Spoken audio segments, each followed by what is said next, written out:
Al derecho y al revés. Las dos caras de la realidad. El yin y el yang de los temas actuales.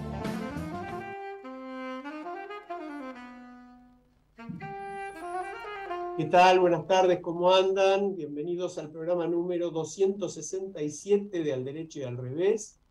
Hoy les queremos ofrecer un menú distinto. Vamos a recordar dos entrevistas que las elegimos especialmente porque por distintos motivos pensábamos que verdaderamente valía la pena volverlas a escuchar. Una de ellas yo la voy a mencionar y por supuesto Mercedes, Marta harán comentarios también. Es la que le hicimos a Damiana Lanuse, coordinadora de América Solidaria en Haití, transmitiéndonos esa realidad tan conmovedora, tan tremendamente dolorosa de uno de los países más pobres del planeta, y la imagen de esas personas heroicas, porque esa es la palabra para hablar de Damiana, que dedican su vida a ayudar a los demás, a acompañarlos en el sufrimiento. La otra entrevista, Mercedes, comentala vos, porque me acuerdo que tuviste un rol muy destacado en ella. Sí, Sebastián Campanario, que se presenta en realidad como periodista, pero es además economista y un explorador de la innovación y de ideas de pionerismo en un punto que es muy interesante porque él publicó un libro, El auge de la degeneración de más de 45 años, y recientemente, y por eso lo invitamos al programa, él publicó el libro El futuro del bienestar, ideas, hábitos e innovación para vivir más y mejor. Y de eso va a tratar la entrevista. Sí, y para mí son entrevistas de alguna manera complementarias, Marta, no sé si vos pensás eso, porque por un lado el compromiso social, la participación, la intensidad de una vida como la de Damiana, y por el otro lado los que lo escuchen a Sebastián van a recibir muy buenos consejos, ¿no? Sí, sí, me parece que esta selección de entrevistas podríamos replicar cada uno de los programas con los fantásticos invitados que hemos tenido, pero bueno, en este caso hay que elegimos estas dos. Damiana Lanuse es una persona que si uno le escucha, cuenta su historia, es difícil que alguien comprenda el nivel de entrega, el nivel de solidaridad, de ternura que tiene esta mujer, que hace ya unos años vive en Haití, pudiendo tener, esto también es importante decirlo, pudiendo tener un fantástico buen pasar en Argentina o cualquier otro lugar del mundo, ¿no? Exacto. Y una ciudad absolutamente, un país absolutamente castigado por cuestiones institucionales, por cuestiones de distinto tipo, y bueno, ella está allí haciendo su obra de bien, y no de paso, está hace varios años, ¿no? Y bueno, Sebastián Campanario, vos lo dijiste, Mercedes, uno siempre aprende leyendo sus notas, leyendo sus libros, escuchándolo. Bueno, fantástico. Bueno, esperamos que lo disfruten las dos disfruten. entrevistas. Los que ya la escucharon, vale la pena escucharlas nuevamente, realmente. Y como siempre decimos, que los siga ayudando a pensar, porque no hay nada más importante que eso. Un abrazo para todos y vamos con las entrevistas. Y no deja de ser significativo en la fecha, sobre todo para presentar a Damiana Lanuse, que nos acompaña hoy, que está en imagen desde Haití. Damiana cursó Relaciones Internacionales en la Universidad de Salvador, trabaja hace 20 años en organizaciones de la sociedad civil, como por ejemplo Cáritas, Escolas Ocurrentes, Fundación Germinare, ahora América Solidaria. Cuando tenía 26 años, esta anécdota me parece fundamental. La presentación de Damiana es una presentación atípica. Realmente, más allá del currículum, cuando tenía 26 años, en 2003, se mudó por 2 años al barrio Los Polvorines, uno de los barrios vulnerables del conurbano bonaerense, y realizó una experiencia de servicio solidario que la marcó de por vida, viviendo en una casita de voluntarias en el medio de esa comunidad. Después de eso, en 2018 se fue a Haití, trabajando con la fundación con Escuelas Ocurrentes, muy vinculada con el Papa Francisco. Estuvo allí hasta 2021 y cuando Escuelas Ocurrentes decidió no continuar en Haití, ella decidió quedarse en Haití. Haití, todos sabemos, es uno de los países más pobres y con más dolor del mundo, y Damiana es la directora ejecutiva de la Fundación América Solidaria, una organización que trabaja con las comunidades más excluidas del continente para fortalecer la participación de la niñez y la adolescencia en la defensa y el ejercicio de sus derechos. Así que para nosotros, que la habíamos tenido ya hace unos meses en nuestro programa para hablar de una circunstancia muy particular, cuando fue asesinado el presidente de Haití, pero es un verdadero placer, un privilegio tenerla con nosotros. Damiana, ¿cómo te va? Hola, hola, Hola, Alejandro. bienvenida, hola, Marta. Bienvenida nuevamente. Muchísimas gracias. El honor es mío. Lo que podamos hacer desde nuestro lugar para difundir la tarea que ustedes están realizando, por favor, estamos a vuestra disposición. Muchísimas gracias. Gracias, Carlos, Mercedes, por recibirme nuevamente. Damiana, yo te quería arrancar con una pregunta personal, porque después, por supuesto, que te queremos escuchar con todos los temas de América Solidaria y con todos los temas de Haití, y vamos a convocar a nuestros oyentes a hacerse carne de este trabajo y a ayudar. Pero vos llegaste, decía yo, a Haití hace 4 años. Cuando Escuelas Ocurrentes decide no quedarse, vos decidís permanecer allí, te vinculás con América Solidaria. ¿Por qué no nos hablas de una decisión de vida tan fuerte en un contexto de tanta dificultad como es el de Haití? Bueno, cómo no. Sí, no es que Escuelas decide no seguir, Escuelas sigue en Haití, sino que de alguna manera mi rol se había terminado. Yo estuve 6 años en Escuelas, se me encomendó abrir el país y formar un equipo. Una vez que la misión quedó de alguna manera cumplida, bueno, era momento de salir y yo tenía realmente, o sea, un deseo muy fuerte por seguir en Haití. Creo que lo que responde a eso es, en mí ya es algo natural, se ha vuelto natural de alguna manera, y es el camino de más de 20 años profundizando en esta pasión y en esta vocación de servir, especialmente a las personas que están, digamos, con menos posibilidades, ¿no?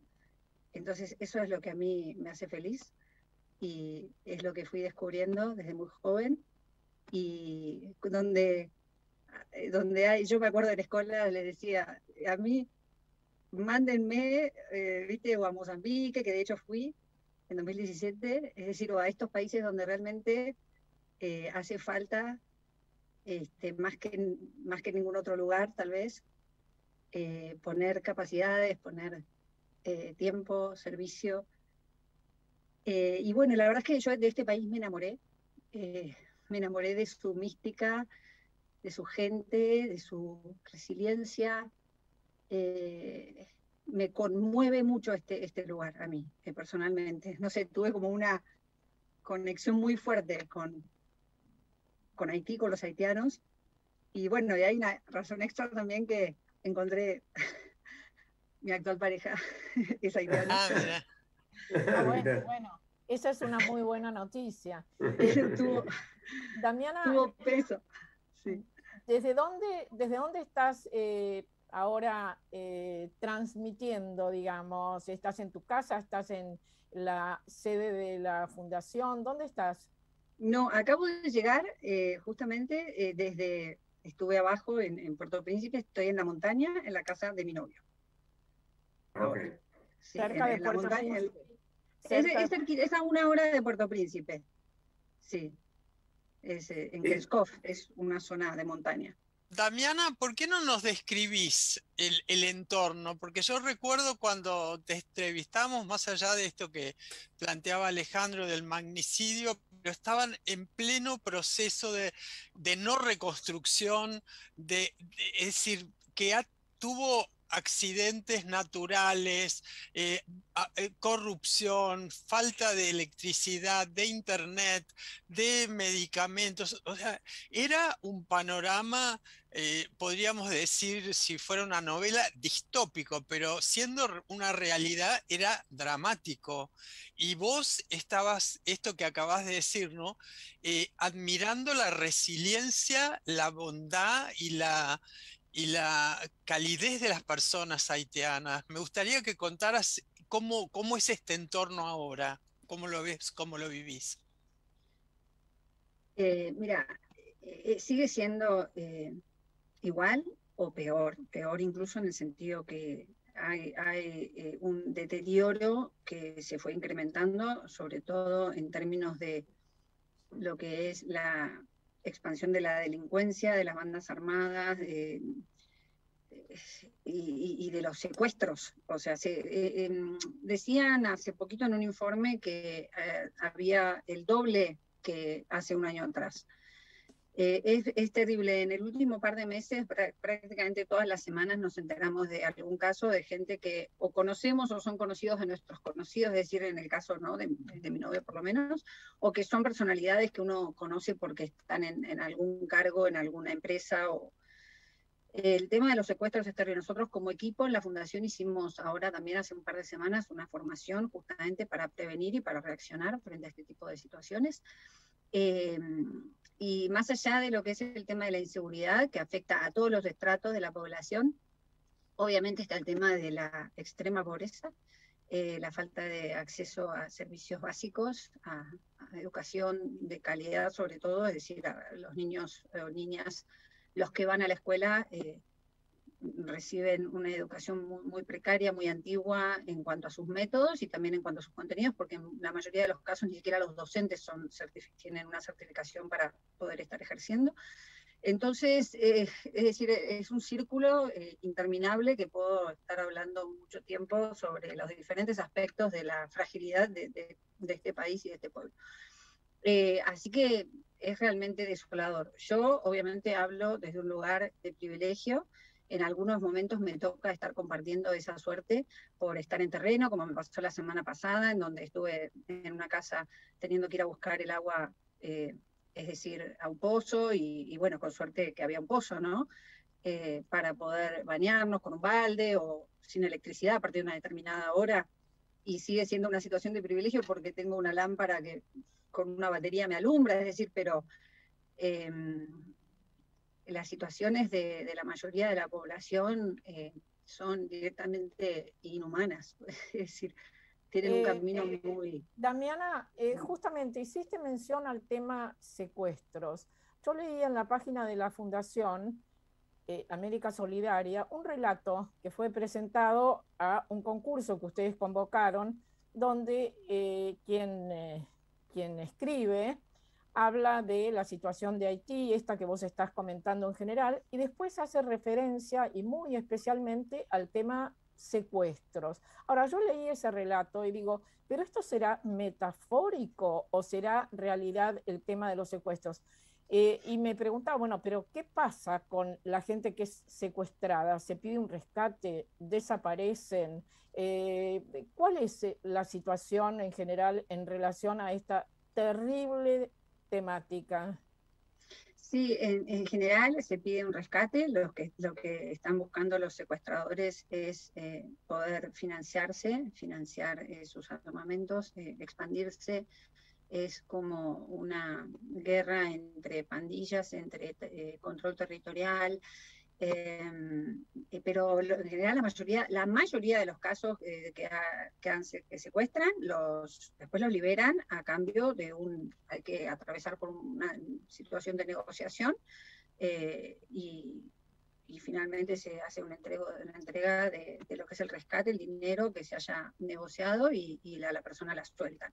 A veces esto pueden ser 3 días, 5 días, a veces pueden ser semanas enteras, dependiendo, ¿no?, de quién esté del otro lado negociando o qué disponibilidad de dinero incluso se menciona el caso de muchos niños secuestrados. Sí, a veces, especialmente en los estratos más bajos de la población, manejan de esa forma, como agarrando a los niños. Sí, en un momento se secuestró un bus hace unos meses lleno de niños. Damiana, en ese contexto, y ustedes, además vos nos contabas, creo, en el programa anterior que nos acompañaste, que los voluntarios extranjeros debieron mandarlos a los países de origen porque no les podían garantizar la seguridad. Pero ustedes trabajan y tienen proyectos que además nosotros vimos, porque nos los mandaste y de los que ahora vas a hablar, muy, muy interesantes. Contanos algún proyecto y cómo se llevan adelante con tanta dificultad. Por ejemplo, acá veo yo lo voy a pronunciar horrible seguramente porque es en la lengua original, en creol, L'école l'accueil, ¿no? Preservar la identidad local y resguardar el medio ambiente, viendo en las habilidades tradicionales de los haitianos una posible respuesta creativa a sus necesidades educativas.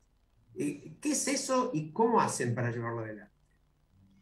Bueno, justamente L'École l'accueil surge como en medio de este contexto, ¿no? También tratando de ser creativos y de salirnos de algunos modos de hacer en los cuales quedábamos como dependiendo de todas estas dificultades. Muchos de nuestros proyectos quedaban suspendidos o interrumpidos o postergados o se dilataban los tiempos y demás.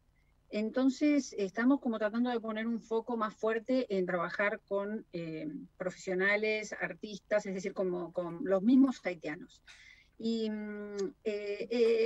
este proyecto puntual, sí, surge, bueno, aquí está, el problema de la basura es muy alarmante, el problema, o sea, no hay un sistema de recolección de residuos, las calles están pero repletas, digamos, de todo tipo de basura. Esto, por supuesto, afecta a muchos otros aspectos de la vida, como lo que es la higiene y demás, salubridad, etcétera.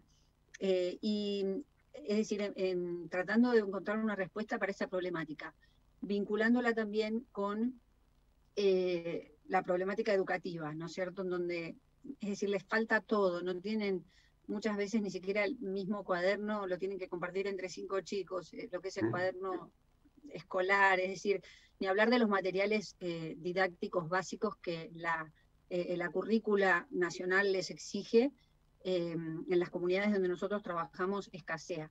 Y mucho más, ni hablar de lo que son materiales como más inspiradores y que tengan más conexión con su propia cultura. Por ejemplo, nosotros visitando los colegios lo que vemos es que todo el material es importado, ¿no? A veces es incluso donado, con muy buenas intenciones, pero las referencias con las cuales los niños tienen que aprender no tienen nada que ver con su entorno natural, ¿no?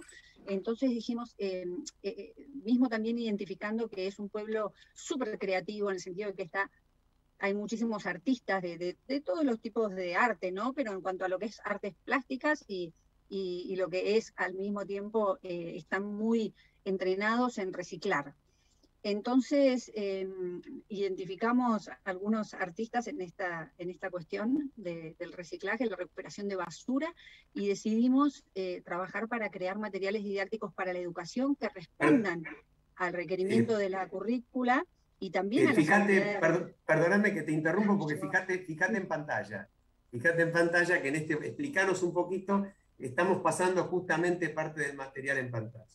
Exactamente. Los materiales tienen, por el momento, nosotros hemos empezado con 3 técnicas. Una es la técnica textil. Aquí, básicamente, tú vas por las calles y te puedes encontrar con personas cosiendo con su máquina de coser a pedal, ¿no es cierto? Eso está como se ve, todos los días lo ves muy a la mano. Son como muy, muy artesanales, ¿no?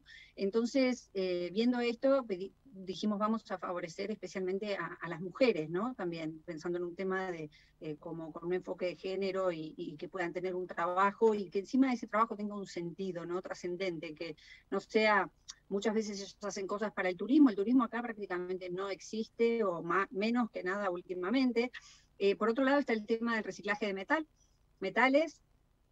Son artistas que están especializados en esto y que hacen cosas muy lindas, y si uno viene a Haití y las ves también por todos lados, cuando vas por las calles están los artistas vendiendo sus, por decirte, cangrejos o formas que hacen con metal, recuperando distintas, por ejemplo, ¿cómo se llama? Bidones de nafta o cosas así. Y por otro lado está el plástico, ¿no? Claramente, bueno, el plástico es un problema, además estamos en una isla, por lo cual el océano, los mares también se ven, es donde termina en definitiva la basura y el plástico y demás, con todo lo que esto daña al ser humano y al ecosistema en general. Entonces dijimos, bueno, vamos a combinar estas tres cosas, la habilidad de los artistas con la necesidad de la educación y la necesidad de cuidar el medio ambiente. Y estamos creando estos materiales en donde nos vamos basando, digamos, en los diferentes niveles de la currícula y en función de lo que los niños deben aprender para su desarrollo cognitivo, vamos creando, obviamente, con profesionales voluntarios, en este caso, que son especialistas en educación. Y también otra parte de los materiales responde ya no a la currícula, sino al desarrollo de habilidades socioemocionales, que tiene que ver con lo que es los valores de la UNESCO para el siglo XXI, ¿no? Para la educación del siglo XXI. Contanos, Damiana, cómo ha atravesado Haití, cómo están atravesando el tema de la pandemia.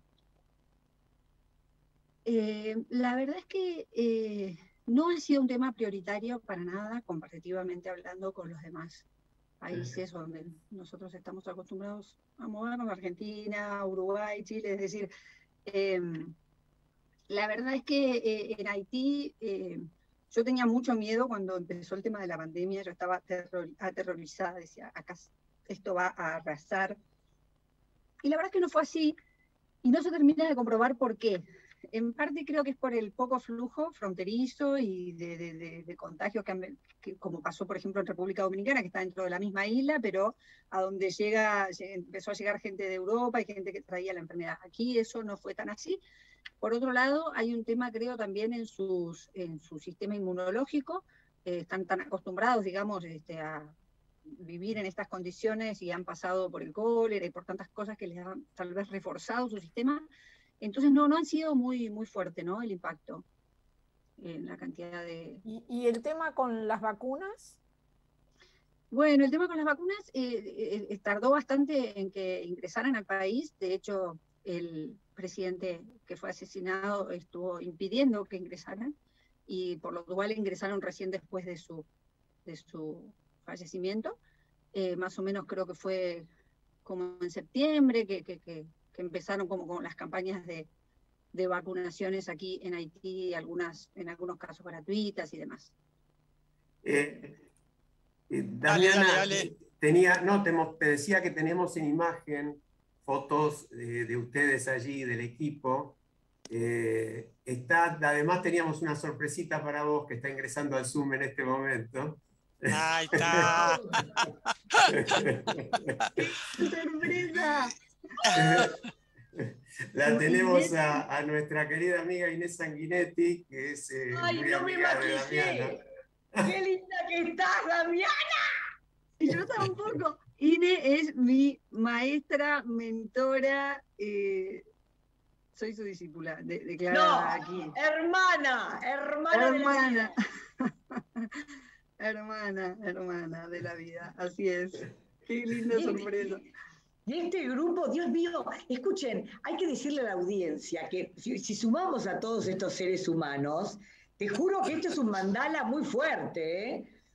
Hagan consultas, entreguen sus corazones, hay que tirar cosas así. Bueno, queríamos traer esta sorpresa. Yo voy a aprovechar a pasar un avisito. Entren por favor en HTTPS, es decir, protegido, un internet protegido, haití.americasolidaria.org. Repito, haití.americasolidaria.org. Este no solo es el sitio de América Solidaria, sino que es el lugar donde cada uno de los que nos escucha puede donar él e invitar a sus amigos a donar.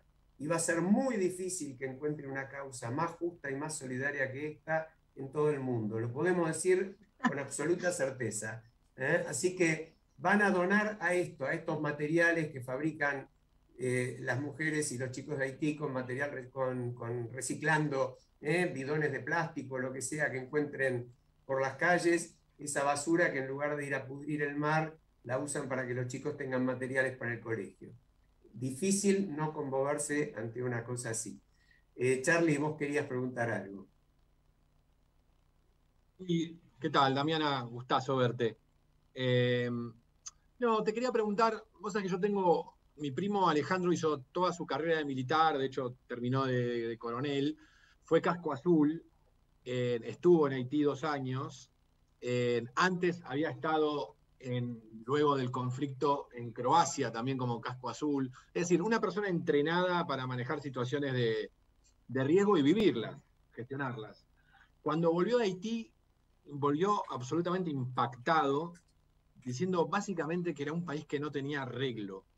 Entonces, me gustaría preguntarte si exageró un poco en el diagnóstico y cuáles serían las soluciones estructurales para un país que logró conmover a una persona entrenada para enfrentar situaciones como las que vive Haití, ¿no?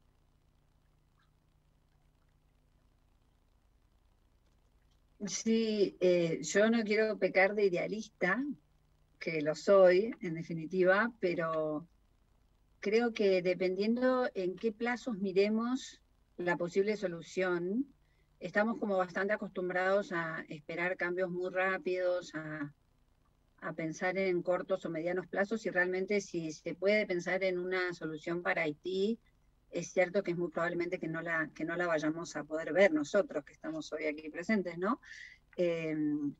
Por eso yo creo que, o sea, yo creo en la eternidad, no sé cómo decirlo, es algo, tal vez algo espiritual, creo en la fuerza de la gente, creo que a veces también la historia puede pegar sus vueltas y que hay un montón de habilidades que se conservan en los contextos de mayor vulnerabilidad, como lo que es el sentido de comunidad, que en otros lugares tal vez se va perdiendo, pero que una vez que se pierde, lo que se pierde en definitiva es lo humano, entonces siempre va a haber que volver a recuperar para poder vivir juntos estos valores a donde sea que estén.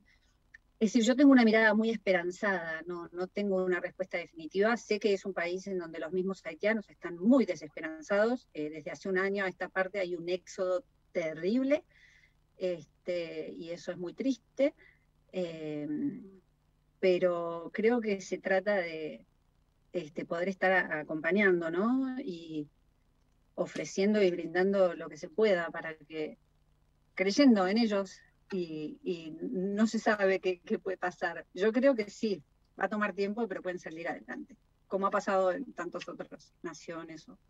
Damiana, contanos algo que creo que sí es esperanzador, que es esta estrategia que estuve leyendo que ustedes desde la asociación están generando alianza para llegar a las comunidades. ¿Con quiénes y cuáles son los resultados de estas alianzas que también creo que llegan a escuelas, ¿no? Contanos un poquito esta estrategia de la organización, que es como algo un poco más amplio que lo que estábamos hablando. Sí. Sí, te agradezco la pregunta porque de hecho termina también de responder la pregunta anterior de Alejandro, digamos, de cómo trabajar en estos contextos y cómo seguir adelante con los proyectos, y el modelo de intervención tiene mucho que ver, ¿no?, en asegurar una cierta continuidad.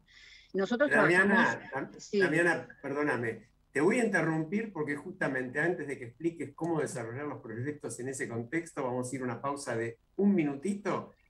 Así la audiencia nos espera para escuchar. Ya venimos. Vamos la radio, somos tu voz. Vamos con Eco, siempre la verdad y la mejor información. El mejor gimnasio te espera. Elegí las clases que quieras. En Unfit vamos a cuidarte. En Unfit venimos a encontrarte. ¿Cómo prevenir dengue, zika y chikungunya? Sin criaderos no hay dengue. Limpia tu patio de objetos que acumulen agua. Elimina agua estancada de recipientes. Reemplaza con tierra o arena el agua de tus flores. Tapa los tanques de agua y cisternas. Tirá y perforá llantas para que no acumulen agua. Limpiá floreros y bebederos. Recordá, sin criaderos no hay dengue. Intendencia Menéndez.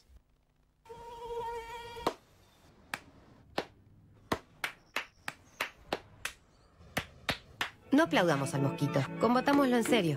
Para combatir el dengue, el zika y el chikungunya, evitemos que los mosquitos piquen y se reproduzcan. Usemos repelentes, coloquemos tules en la cuna de los bebés y demos vuelta a contenedores para que no se acumule el agua. Si tenés fiebre alta, dolor de cabeza y dolor muscular, no te automediques y acudí al médico. Encontrá más información en argentina.gov.ar. Argentina Unida, Ministerio de Salud, Argentina Presidencia. Informate en ecomedios.com. Seguinos en Facebook, Ecomedios Live. Bueno, estamos de vuelta. Damiana, o Mana para los amigos, porque así la conocen muchos, estaba por explicarnos cómo se hacía en un contexto tan difícil para desarrollar proyectos como este que nos había contado. Estás muteada, Damiana. Sí. Sí, con nosotros podés desmutearte, porque además es casi la única forma de poderse meter a tiempo. Si no, todos estos te tapan enseguida. Te escuchamos, dale, Mana. Sí, estaba por contar sobre lo que es el modelo, como nosotros trabajamos, ¿sí? Básicamente nosotros tenemos lo que llamamos socios territoriales. El socio territorial es decir, el actor que está de manera permanente en la comunidad. Puede ser, es decir, un actor, una organización de la sociedad civil, una escuela, una congregación, es decir, religiosa o un movimiento, pero que nos aseguramos, también obviamente lo hacemos pasar por un filtro, ¿no?, de ciertos criterios a los cuales tiene que responder, a los cuales les asignamos un cierto puntaje para evaluar si estamos en condiciones de asociarnos con ellos, y que sean confiables, por supuesto, y demás, en donde, bueno, lo que hacemos es desarrollar el proyecto conjuntamente con ellos, y nos aseguramos también de esta manera que el proyecto responde a las necesidades del socio territorial, porque uno puede hablar de educación, de necesidades de la educación, pero realmente, es decir, tienen que las respuestas que uno da no venir así como un paracaidista que aterriza con una solución, sino que verdaderamente tienen que estar en diálogo con el territorio. Entonces el socio territorial es eso lo que nos asegura.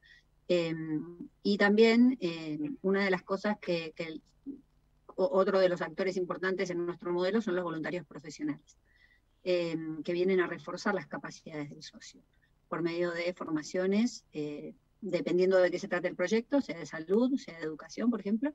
Los profesionales que llegan tienen, digamos, esta expertise. Y bueno, además de desarrollar su trabajo como profesional, por ejemplo, si es un médico va a estar atendiendo a la gente, si es un maestro va a estar enseñando y demás, se trata de que también hagan una formación a los familiares de los niños, al entorno, hagan visitas a los domicilios, estén brindando otro tipo de capacitaciones que dejan en la comunidad ese refuerzo para que después la comunidad pueda seguir por su cuenta. Entonces, eso también minimiza un poco los riesgos, porque en general los voluntarios se quedan a vivir durante un año, por lo menos, en estas, el socio territorial le asegura, es decir, un lugar donde poder habitar y demás, y nosotros cubrimos, como América Solidaria, los gastos que requiere su alimentación, su transporte, llegar al país, y estamos atentos, obviamente, a las necesidades que puedan ir surgiendo. Inés, vos le estabas diciendo algo en la pausa a Damiana y nos cortó la vuelta. Lamentablemente se terminó la publicidad, queríamos más, pero bueno, es lo que hay. No, Dale. yo le decía a Mana que la escucho emocionada, porque lo que dice es de una profundidad y de una sabiduría. Y le escuchaba no solo en el trasfondo de Haití, sino en el trasfondo de lo que está pasando en este momento en Ucrania, y de todo lo que estamos escuchando, de los abusos y de las violaciones y de las torturas y de los bombardeos, pero también en el trasfondo de lo que estamos viendo muchos, que es que hay una empatía selectiva en el mundo, porque Ucrania sí, porque son blancos, Irak no, o África no. Así que esa esperanza, ese creer en la eternidad tuyo, Mana, es hermoso, ¿viste? No sé si vos tenés ganas, porque mientras que estábamos escuchándote, busqué el poema que escribieron los de Haití, así que en algún momento del programa, si quieren, se escucha la voz de esa gente con la que trabaja Mana hablar en un espíritu muy parecido en América Solidaria, la verdad. ¿Tenés ahí el texto, Inés? Lo tengo acá, justo lo leí, si quieren puedo leer 3 líneas, no sé. Dale, dale. Bueno, esto fue escrito ¿vos contás por quién fue escrito primero, Mana? Bueno, lo que hicimos a partir del año pasado, cuando fue el terremoto el 14 de agosto de hace un año atrás, creamos un grupo de organizaciones de la sociedad civil para tratar de generar un consorcio en donde brindáramos una respuesta más integral. Entonces, dejar de duplicarnos tal vez y compartir experiencias y tratar de hacer sinergias para que el trabajo sea más profundo y que uno no llegue a una comunidad con educación y el otro llegue a la otra comunidad con infraestructura y el otro llegue a la otra comunidad con salud, sino que podamos realmente integrarnos y crear un modelo replicable, escalable y demás. Y en ese contexto, crear vale la pena, es decir, Inés con su equipo nos dieron unos talleres de formación donde tenía que ver con la contención socioemocional a raíz del momento traumático que estábamos viviendo las personas acá en Haití, y bueno, ahí surgió como una de las actividades un poema que es el que ahora Inés va a leer. Entonces, esto que van a escuchar es textualmente la palabra de las personas de Haití con las que trabaja Mana. Quiero abrir las puertas de la tolerancia y de la alegría para darla a quienes me rodean. Yo soy ese niño que camina solo bajo la lluvia saltando de charco en charco. Digo sí a respetar la niñez y el reconocimiento de los niños y las niñas como seres humanos con opinión y con derechos. Yo soy el columpio en el patio de mi casa y soy risa jugando con mis hermanos. Digo no a la violencia hacia niñas y mujeres. Quiero abrir la puerta de la humildad para recordar siempre que debo aceptar lo que no puedo cambiar y tener el coraje de cambiar lo que sí puedo. Eso es un fragmento de cosas muy ricas, ¿no? Gracias Inés, gracias Damiana.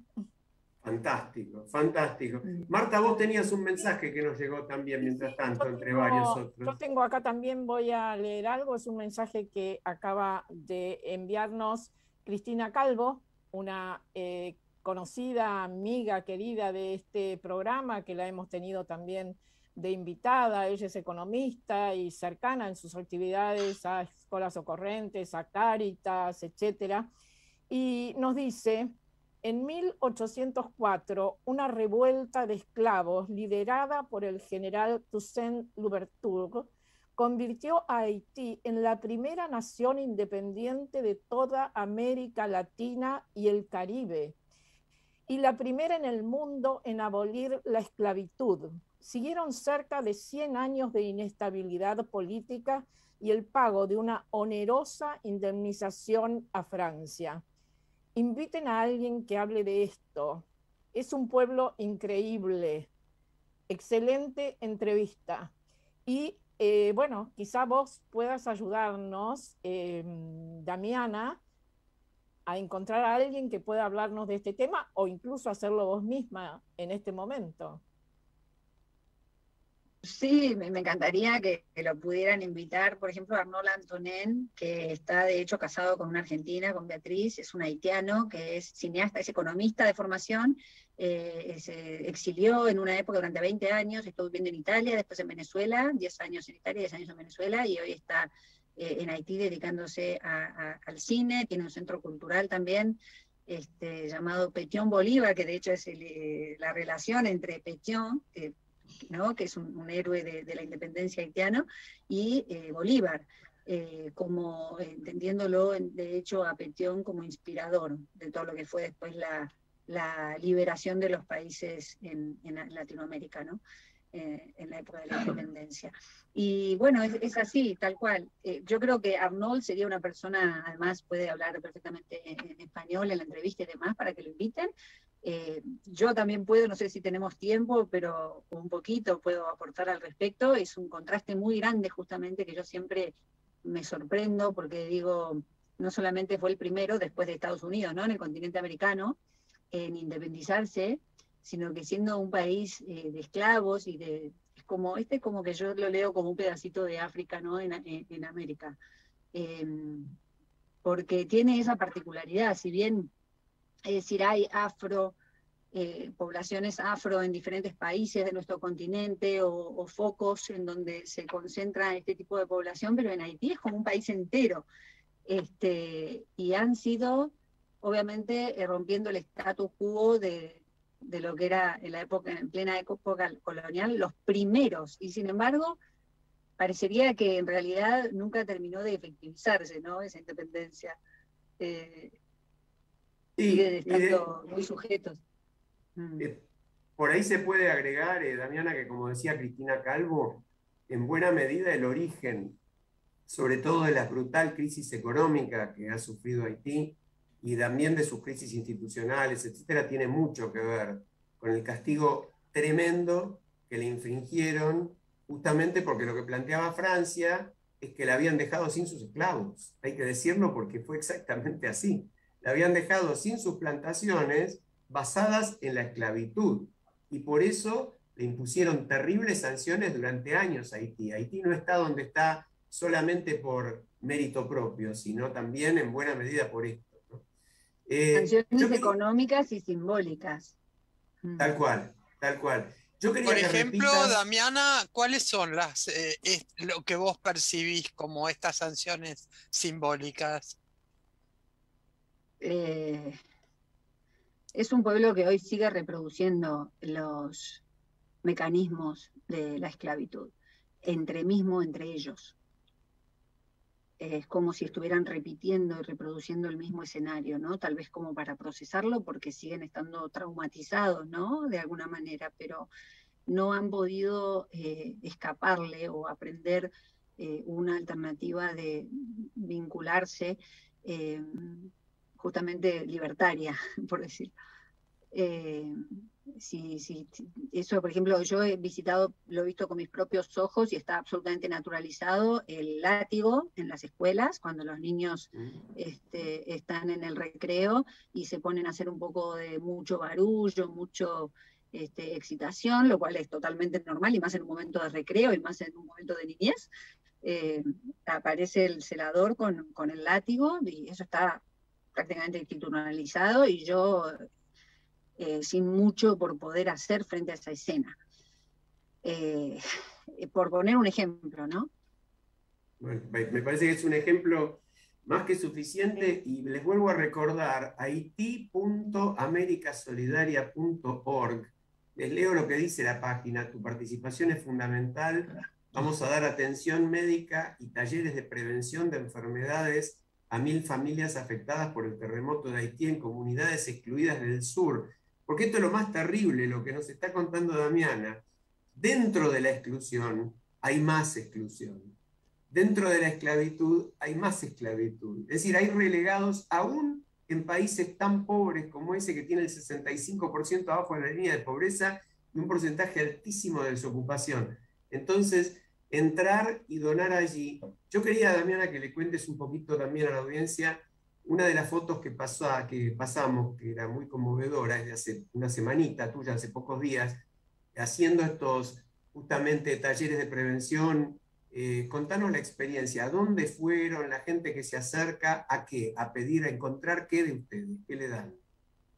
Sí, en realidad somos nosotros los que nos acercábamos a ellos, digamos, generamos un equipo técnico de 3 doctores, 3 médicos, 4 enfermeras y una fisioterapeuta, acompañados, y ahí hace mucho sentido que esté Inés acá, porque ella fue gran inspiradora para mí en esta importancia de introducir al arte, ¿no? De lo interdisciplinario en estas cuestiones, para trabajar también con animadores sociocomunitarios. Tenemos un equipo de 5 animadores sociocomunitarios formados en artes escénicas principalmente, o en facilitación de espacios comunitarios, en donde abríamos la jornada. Bueno, fuimos a una comunidad, se llama Morancy, está en el sur, fueron directamente y de manera muy fuerte afectados por el último terremoto.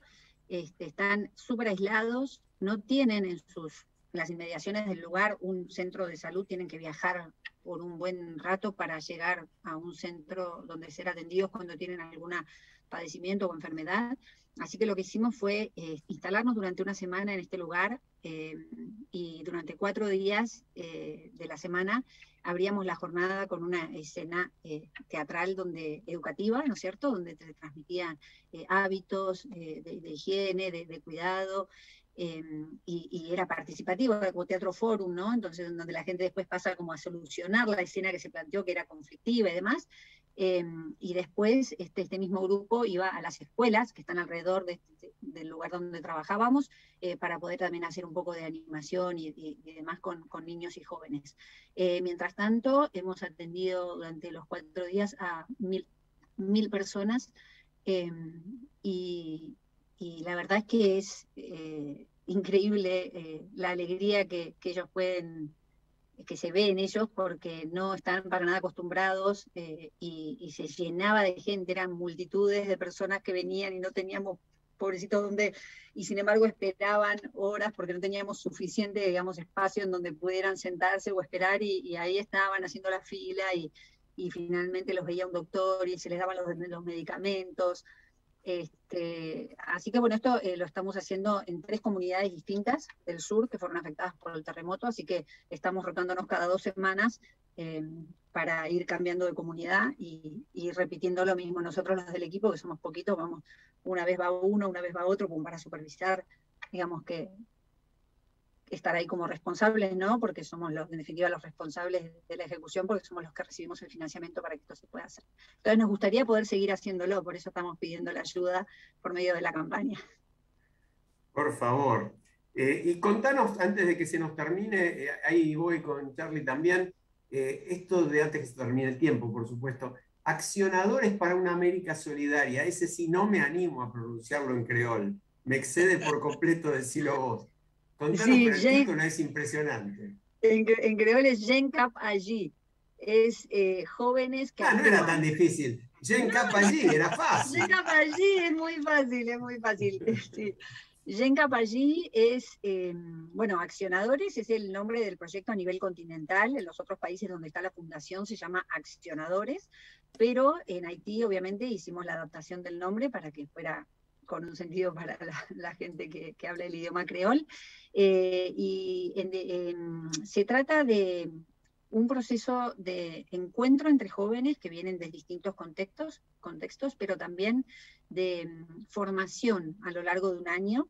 En este caso empezamos este año con 100 jóvenes, es la primera vez que nosotros abrimos la línea en Haití que se llama Educación en Solidaridad Global o en Ciudadanía Global, desde América Solidaria. En los otros países es una línea que está más desarrollada, pero decidimos abrirla aquí, y es un programa que está muy madurado y que tiene sus contenidos. Lo que hicimos fue traducirlos, entonces es darle formación a los jóvenes para que puedan tomar conciencia sobre las problemáticas que tienen en su entorno, y que puedan adquirir habilidades de liderazgo, es decir, de lo que es ser un ciudadano global y de cuidado de uno mismo, del otro y demás, y que finalmente lo que terminan haciendo es creando proyectos. Y nosotros al final del ciclo premiamos 5 proyectos, obviamente con un financiamiento según diferentes niveles de potencial del proyecto, para que ellos los puedan ejecutar. Es decir, ellos aprenden técnicas de lo que es desarrollar un proyecto, claramente, ¿no? Entonces, en definitiva, es que los jóvenes puedan ser un agente de cambio en su comunidad. Contanos, ¿con qué financiamiento cuentan? ¿Qué tipo de ayudas reciben? Sí, actualmente estamos recibiendo principalmente de 2 fuentes de financiación. Una es una fundación española que se llama Manos Unidas, nos están ayudando mucho. De hecho, estamos terminando de construir un centro de salud en una zona de Balán junto con ellos y con un socio territorial, claramente. Y también nos están acompañando con la emergencia en el sur, con esto de las clínicas móviles y demás. También recibimos fondos de Chile.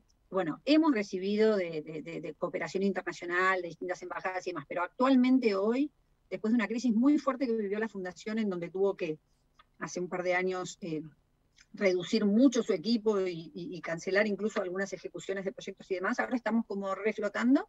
Tenemos estos 2 financiamientos más importantes que son desde Chile y desde España, y estamos en la búsqueda. Yo estoy ahora, esa es básicamente una de mis prioridades, poder ampliar las fuentes de financiamiento para poder ampliar, obviamente, el alcance de nuestros proyectos, ¿no?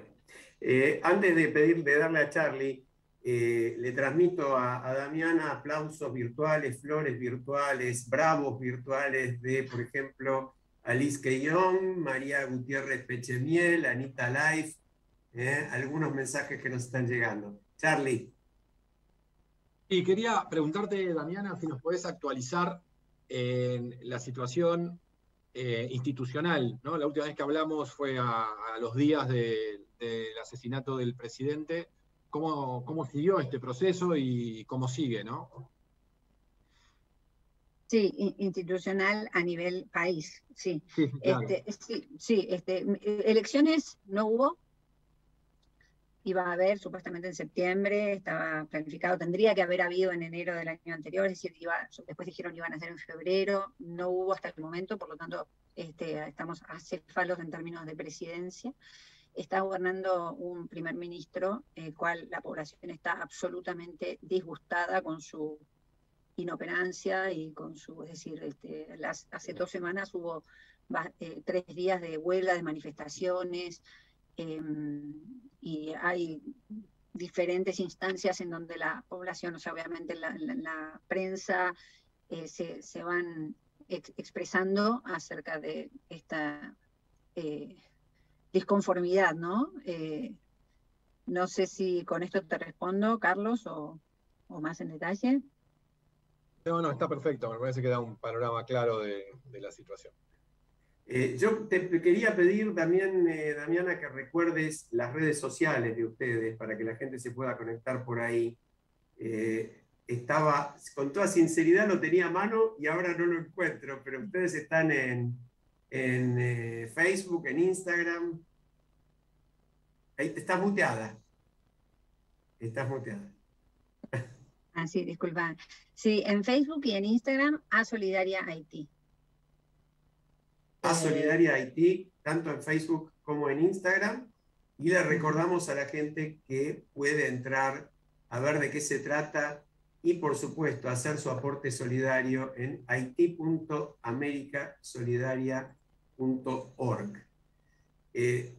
Yo, sinceramente, me quedo sin palabras en un punto de la entrevista, y no porque uno no tenga mucho más para preguntar. Pero verdaderamente no tiene muchísimo más, pero a mí, yo te diría una cosa que me asombra, lo que resaltaba también Inés, ¿no? Cada vez que te veo, vos tenés la cara de la persona feliz de estar haciendo lo que quiere y lo que siente que debe hacer, ¿no? Entonces, hablas de todo, de tanto dolor, de tanto horror, de tanta pobreza y miseria, con ese optimismo y esa fuerza, ¿no? Es muy impresionante. Ojalá nos pudieras transmitir a los demás, a muchos miles de personas, ese mensaje desde el interior, ¿no? No sé por qué... dale vos. Sí, coincido absolutamente con Alejandro, y si podés transmitir un mensaje en relación a esta cuestión que él menciona, a tantos miles de personas que vivimos quejándonos por la realidad que nos circundan. De alguna manera, a mí un poco no me quedó más remedio que aprender, y otro poco me han enseñado, afortunadamente, personas con las que me he ido encontrando en la vida, porque a mí me ha tocado sufrir mucho desde muy chica. Para empezar, a los 5 años murieron mis padres, mi hermana, tuvimos un accidente automovilístico, entonces, de alguna manera, el hecho de conocer la pérdida, el sufrimiento, y haber siempre entendido o haber podido recuperar como más grande lo recibido o lo que queda, digamos, que lo perdido o lo que duele. Entonces, si uno se detiene, por mucho dolor que esté pasando, a pensar, a poner en la balanza, mirar un poquito alrededor, los regalos que tenemos y de los cuales nos rodeamos siempre tienen mejor color y olor y gusto, es decir, que lo que puede estar faltando. Eso es todo lo que a lo mejor puedo decir sintetizado en una frase. Gracias. Sí, gracias. Realmente, muchas gracias. Y quiero tomar otra palabra de Inés que me parece fundamental. Nosotros lo venimos charlando en el programa. En un momento en que el mundo entero parece de repente haber descubierto que la guerra es un horror, como si no fueran un horror todas las guerras, y como si no hubiera habido, aún desde la Segunda Guerra Mundial hasta ahora, guerras casi todo el tiempo. Y a mí me parece genial que la gente haya descubierto eso, y me parece genial repudiar el horror, y me parece maravilloso que el mundo entero se plante frente a actitudes como la invasión criminal de Ucrania y los crímenes de guerra. Pero se cometen crímenes de guerra en muchos otros lugares del mundo, y crímenes que no son de guerra, pero son parecidos en lugares como Haití o en el conurbano bonaerense, todos los días y todas las horas del año. Entonces, de alguna manera, yo creo que comparto con mis compañeros nuestro mensaje de profundo reconocimiento a las personas que, como Damiana Lanuse, como todos los integrantes de América Solidaria, la gente de Escuelas Ocurrentes, tantas otras organizaciones que en forma silenciosa, yo decía hoy, comentaba con Mercedes, con Marta antes de empezar, uno googleaba a Damiana Lanuse y no encontraba demasiadas cosas.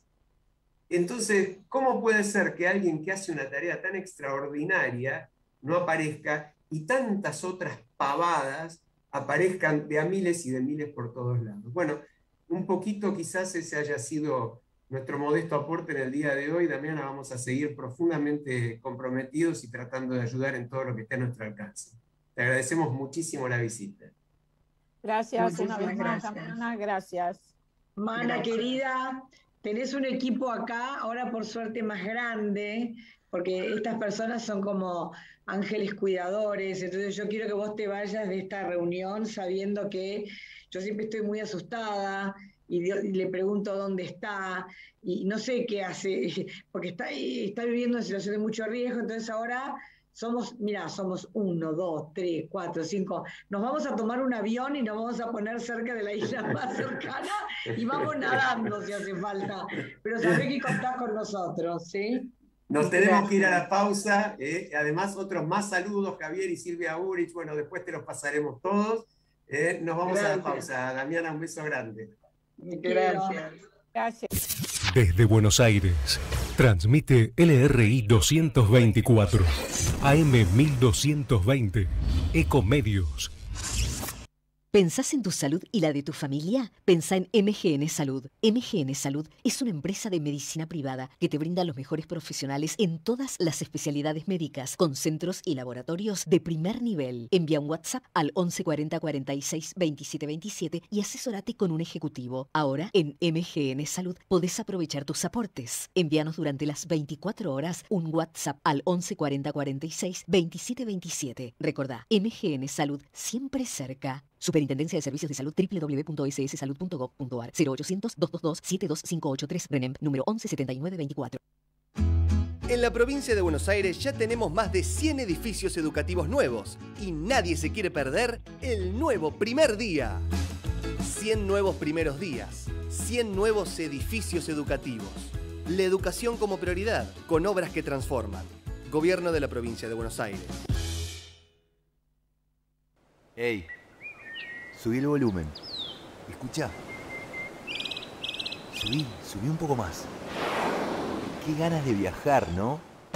Entrá a larutanatural.gov.ar y empezá a soñar tu próximo viaje por Argentina. La naturaleza te espera. Argentina te espera. La Ruta Natural. Tu viaje empieza acá. Primero la gente. Ministerio de Turismo y Deportes. Argentina Presidencia. Informate en ecomedios.com. Seguinos en Instagram, @ecomedios.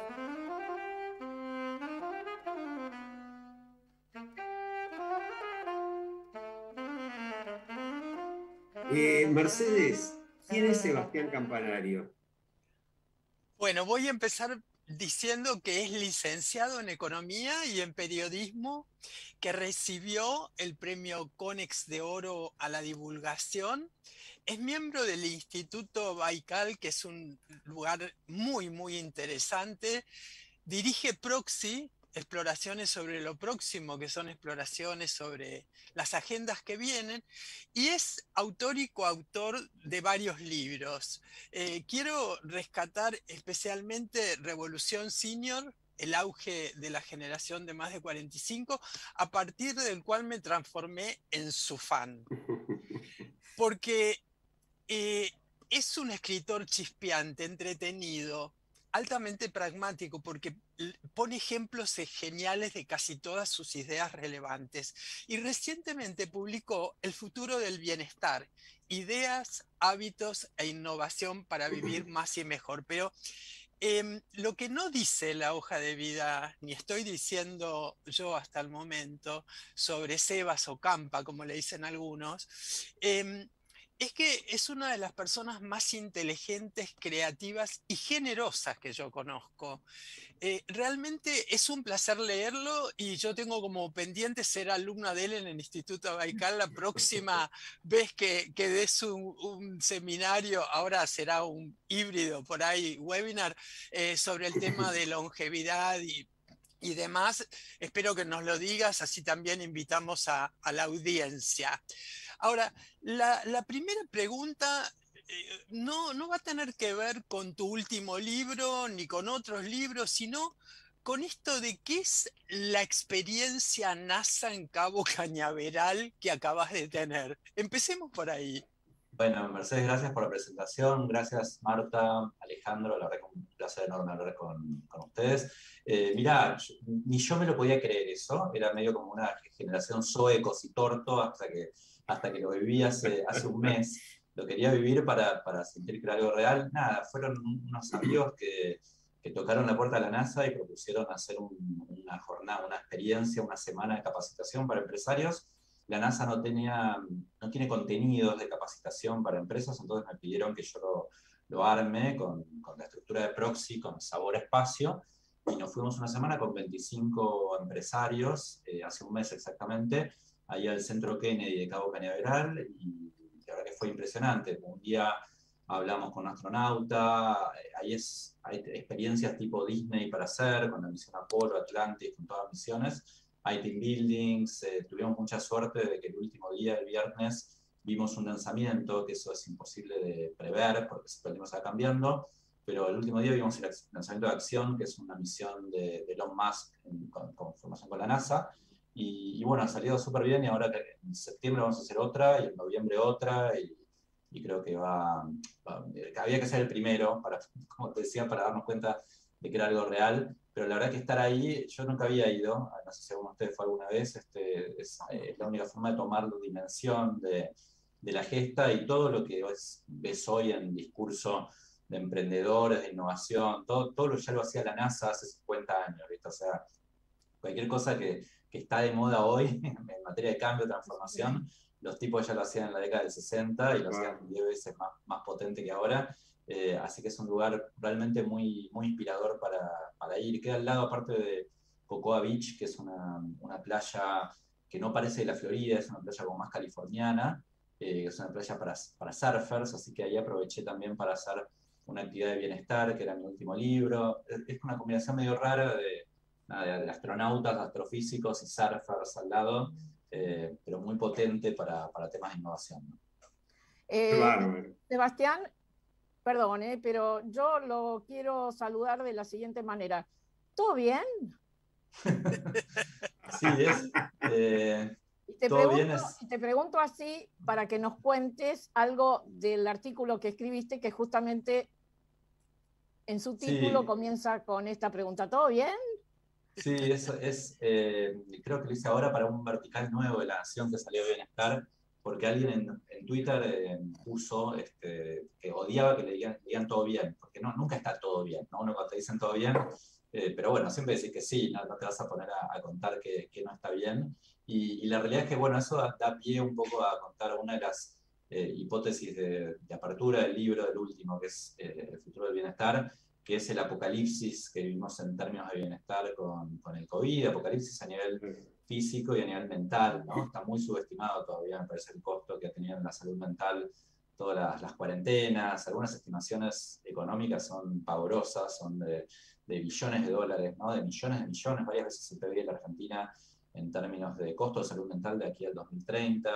Hay países desarrollados en los cuales ya hay más gente que deja de ir al trabajo por temas de salud mental que de salud física.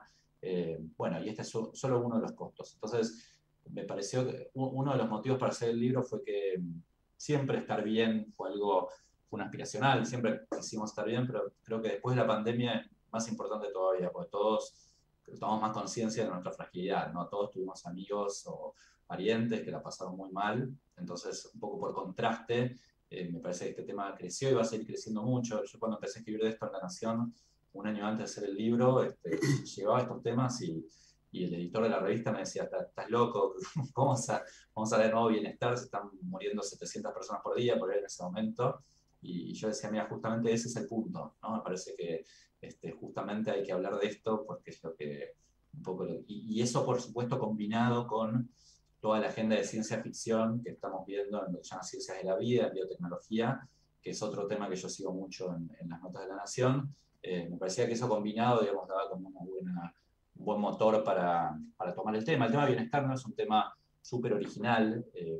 Yo aprendí con el tiempo, como periodista, los periodistas siempre le huimos a los lugares comunes, ¿no? O sea, tenemos como una especie de alergia a cosas que no sean súper originales. Y con el tiempo aprendí que es un sesgo eso, porque algo que sea un lugar común no necesariamente es algo falso o es algo menos valioso, y hay que aprender a detectarlo y a verlo de otra manera, ¿no? O sea, me parece que el desafío es a veces ver algunos lugares comunes que los tenemos muy, muy a la vista, pero cambiarles la forma de verlos y verlos de otro ángulo, ¿no? Tal cual. Vos sabés que yo pensaba, después de leer un poco el libro, no lo pude terminar, pero sí leí una buena parte, y pensaba que el título es un poco mentiroso, porque más que hablar del futuro, vos estás hablando del presente, ¿no? Es decir, que en cualquier tema de futuro que hoy vos hables, hay una frase de un autor de ciencia ficción, que se llama Richard Gibson, que es que el futuro ya está acá, lo que pasa es que está desigualmente distribuido, ¿no? Es una frase muy famosa, porque vos cualquiera de estas cosas que veas ya están disponibles en computación cuántica, en Web3, en biotecnología, digamos, hay un montón de cosas que ya están. Lo que pasa es que, bueno, no, algunas son súper caras, ¿no? Están en algunos lugares y el hecho de que existan no quiere decir que vayan a crecer exponencialmente, porque los avances tecnológicos también dependen de otras cosas que van más allá de la disponibilidad tecnológica, dependen de hábitos, de temas culturales, de que la gente los adopte, de que la gente los valide, de que sea una historia que se pueda contar, ¿no? Yo iba un poquito justamente en esa línea. Vos lo traes a Pepe Sánchez, un personaje realmente interesante para todo aquel que sabe algo de básquet, rápidamente sabe que es el base de la generación dorada, un personaje del deporte argentino, de la historia del deporte argentino, hablando justamente de cómo los hábitos se pueden empezar a cambiar ya, de cómo el bienestar puede empezar ahora. Y hablas justamente de que el mejor rendimiento, digamos de alto rendimiento con respecto a cada uno, y que el alto rendimiento podría definirse como la mejor versión de uno mismo, ¿no? Hablando de cómo se puede buscar el bienestar por ese lado. Ahora, yo en este viaje que tengo la oportunidad de estar haciendo, lo que noto es que por ahí la reacción generalizada, más que por el lado de buscar el bienestar, es como de buscar una cierta, te diría quienes pueden, una cierta revancha, de hacer lo antes posible todo lo que no hicieron. Es bastante impactante ver en este momento, por ejemplo, en Europa, cómo estalla la primavera, pero no solo en la temperatura o en el clima, sino en muchísima gente en los lugares turísticos, venida tanto de turismo interno como de turismo externo. Y yo trataba y te pido una reflexión sobre eso, trataba de pensar cómo es este tema de buscar el bienestar, pero no a través de lo inmediato, de lo más sencillo de lo que uno se le ocurre, sino un poco de lo que vos mencionás, y que lo citás ahí a Pepe Sánchez, por eso lo mencioné, de cambiar hábitos, ¿no? Sí. Yo creo que esa es más bien una línea, digamos, mejor para el bienestar que simplemente volver a hacer las cosas que uno hacía y dejó de hacer por la pandemia. Sí, sí, bueno, los seres humanos somos... Perdón, agrego algo que también dice Sebastián, que durante la pandemia hubo un terremoto en los hábitos, ¿no? Tsunami, sí. Sí, la gente que trabaja en consumo masivo sabe muy bien que cuando una persona se divorcia, se muda, tiene un hijo, o sea, cuando tiene un gran terremoto de hábitos, es mucho más probable que pueda cambiar su marca de pasta de dientes, por ejemplo, ¿no? Que es algo que nunca cambiamos en la vida, o de desodorante o de shampoo. Y eso, realmente en la pandemia tuvimos un terremoto de hábitos con la cuarentena. Entonces, hay mucha gente, digamos, que ha podido aprovechar eso, hacer una especie de toma de judo y cambiar hábitos. Pepe es una persona, no sé si lo conocen, es un tipo increíble, de otra galaxia, como contaba recién Alejandro.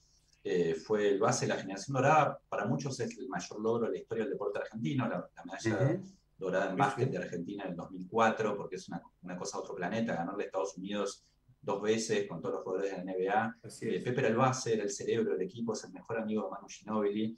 Mientras jugaba en la NBA, él se recibió de filósofo, estudió historia, estudió neurociencias, de veras que es un tipo fuera de serie. Y él, hace poco jugó, hace un mes y medio, por una apuesta que había hecho, jugó un partido entero en la Liga Nacional de Básquet, ya tiene 46 años, jugó perfecto, está impecable. Y él te dice, mira, yo no quiero estar bien para estar más musculoso, por un tema hedónico, por un tema de coquetería. O sea, a mí lo que me interesa es poder estar a los 80, 90, 100 años disfrutando, viajando con mis hijos. Ahí se emparenta todo mucho con el tema de Revolución Senior, pero ese es un poco el objetivo que él tiene. Y ahí tiene un montón de consejos que a mí me sirvieron mucho. A todo lo que cuento en el libro yo lo apliqué y sirve, y digamos, estoy muy contento con ese camino. Pero una de las cosas que él siempre dice es que somos muy binarios para pensar el bienestar, que pensamos o que somos un superatleta o somos un desastre, y ese pensamiento te lleva a empezar la dieta siempre el lunes que viene, ¿no? Porque total, si te fumas un poquito más o te comes un postre, que sé yo, no pasa nada. Y en realidad cada cosita chiquita suma y tiene interés compuesto, ¿no? Lo que en economía se llama interés compuesto, que es que la acumulación de pequeñas cositas en el tiempo, digamos, tienen un aumento, digamos, mucho más grande de lo que uno piensa, así como los malos hábitos tienen interés compuesto negativo. Así que realmente yo tuve ahí para el libro una especie como de armada Brancaleone de fuentes, que me pasó lo mismo en Senior. Mercedes está en la armada Brancaleone de Senior, pero en esta también, o sea, hablé con gente que no tiene alto perfil como experta en bienestar, pero es Pepe, que es un genio total, una neuróloga que se llama Lorena Llovenes, que la descubrí de casualidad y casi la googlean, casi no hay nada de ella. Ella está haciendo cosas en la frontera de psicodélicos con meditación. Y después otra persona con la que hablé un montón, que seguro Mercedes lo conoce, es Alberto Neisberg, que es un alumno de Baikal, fue un alumno mío en Baikal, que es un ingeniero que hace 2 semanas cumplió 97 años, tiene más del doble de la edad mayor, yo tengo 48 ahora, y nada, esa persona es súper sabia, y él está estudiando hace varios años temas de bienestar y se la pasa por WhatsApp tirándome ideas y cosas para es el que te dijo que tenés que pensar menos. Sí, es el que me dijo que tengo que pensar menos, sí. Sí. Sabes que la semana pasada le pregunté a qué edad él había hecho el clic mental para todo lo que estaba haciendo ahora, y me dijo inmediatamente a los 94. Así que cambié a los 94. Tenés tiempo. Sí, así que realmente se puede cambiar a cualquier edad. Sebastián, este programa, como sabés, se llama Al Derecho y al Revés, ¿no? Tratamos de ver las dos caras de la realidad. Esto que estamos hablando hasta ahora es el derecho, y es maravilloso, es el bienestar, el estar bien. Ahora, yo te pregunto, ¿cuánto influye para mal, si se puede medir, por ejemplo, todo lo que no contribuye al bienestar, sino que nos hace estar mal? Por ejemplo, yo voy a una oficina pública, demoran 1 hora en atenderme y no me resuelven el tema. Salgo, me caigo en la vereda porque está rota. Sigo caminando y casi me pisa un auto porque el tránsito es caótico. Paso por una esquina y hay una familia en situación de calle y me angustio y me siento impotente, me tomo un colectivo para volverme a mi casa y ese colectivo pasa varios semáforos en rojo. Llego a mi casa y para distenderme enciendo el televisor y escucho las noticias del día, las cosas Añoralgias. ¿Cuánto influye eso en la pérdida de bienestar? Está buenísima, Marta, la pregunta. Mira, este es mi sexto libro. Los dos primeros que hice, 2009, 2012, eran sobre economía del comportamiento. Viste que hay como una rama de la economía que mezcla economía con psicología, y ahí también está lo que se llama la economía de la felicidad, y tenés sobre todo muchos autores ingleses de LSI, de varios lugares de Inglaterra, que en su momento medían eso que vos estás diciendo, ¿no? O sea, medían a nivel económico en esa persona, ¿no? El tránsito alto de Londres, bueno, cuánto significa en plata para vos. Yo escribí millones de notas de eso en su momento, porque es un tema de muchos títulos. Hoy estoy un poco más escéptico con eso, me parece que es mucho fuego artificial y no, digamos, es muy difícil realmente medirlo. Sí es cierto que hay una correlación alta en temas de optimismo y pesimismo con bienestar. Por ejemplo, uno de los principales factores que inciden en el bienestar es tu autopercepción de bienestar. O sea, la gente que cree que está enferma todo el tiempo, ¿no? Eso tiende a enfermarse más todavía, y el optimismo es positivo en ese sentido.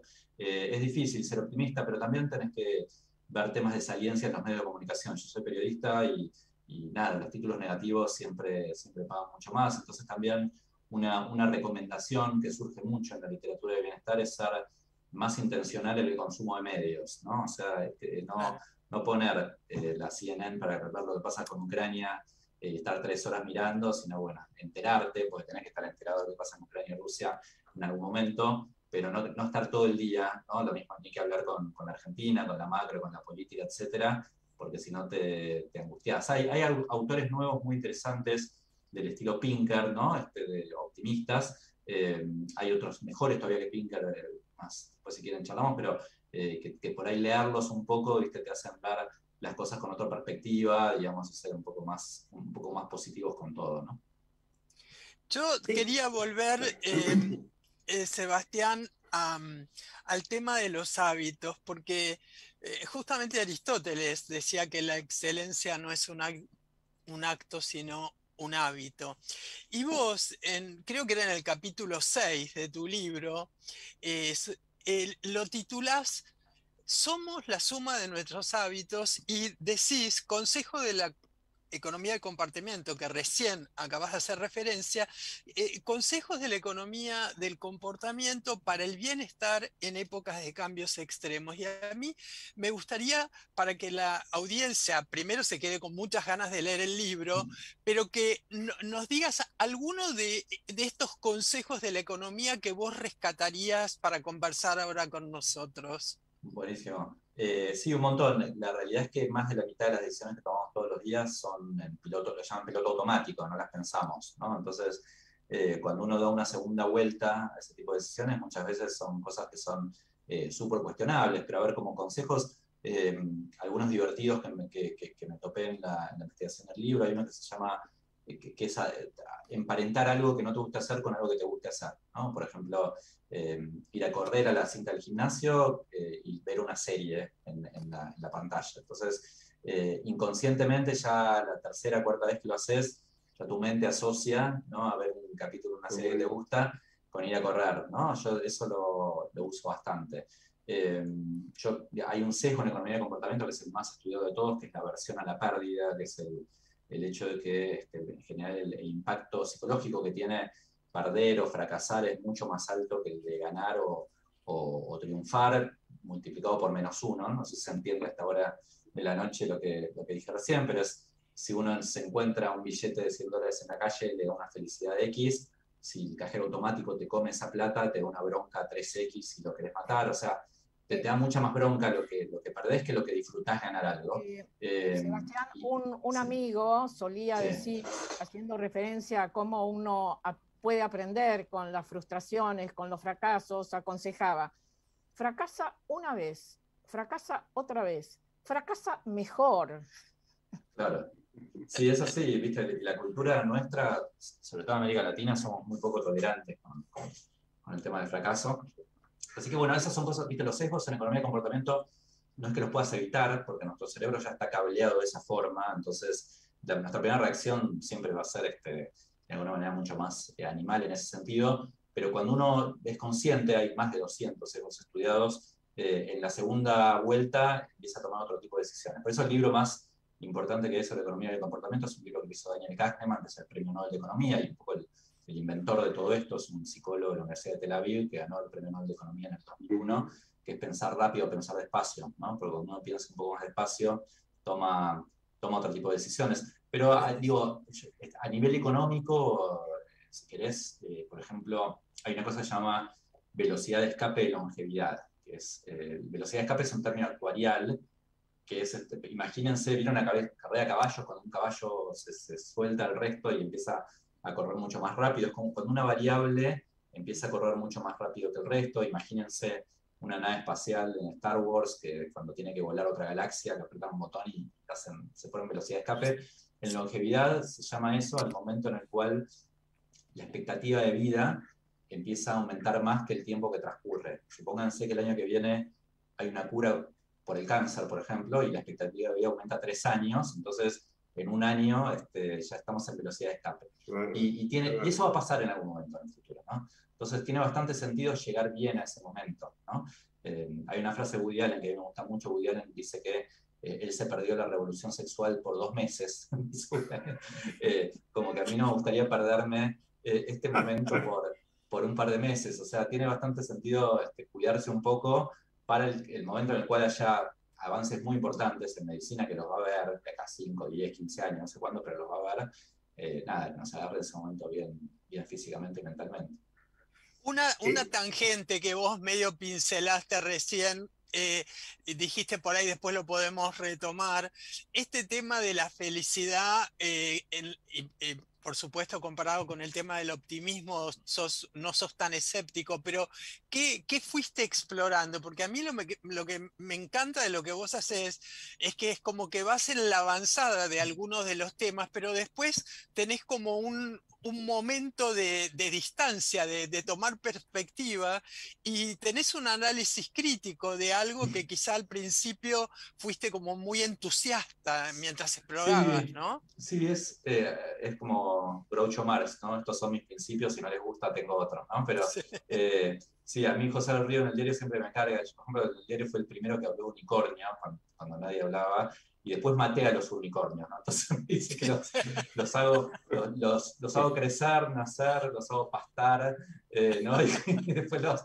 paso de huella. A ver, eso es muy típico del periodismo. El periodismo, ustedes saben bien, no es noticia que un perro muerde a un hombre, sino que un hombre muerde a un perro. Entonces uno siempre tiene que escribir sobre lo raro, y cuando todos están hablando de algo, es la contratendencia, ¿no? O sea, eso es algo, si querés, una lógica del storytelling. Yo hace 25 años que escribo y siempre tengo que ir un poco para el lado contrario, digamos, a lo que se dice. Y en particular lo que me pasa es que no es que me aburro, pero hay tanto tema interesante por todos lados, tenemos una sola vida, que realmente no, ¿viste? Llega un momento en el cual cuando ya leí mucho un tema de senior, qué sé yo, ya sé que es poco lo que puede, el valor en el margen que puedo sumar, comparado con, no sé, leer sobre Quantum, que no sé nada y que me encanta y que estoy leyendo todo el tiempo. Entonces, un poco me pasa eso. Pero Mercedes, me fui recontra el hilo de tu pregunta, que no me acuerdo. De felicidad. El tema de la felicidad, de por qué tenés esta cuestión escéptica en este momento. Sí, pero porque me parece que en economía y comportamiento en general, y no es mía, hay un momento muy crítico con el tema de economía rara.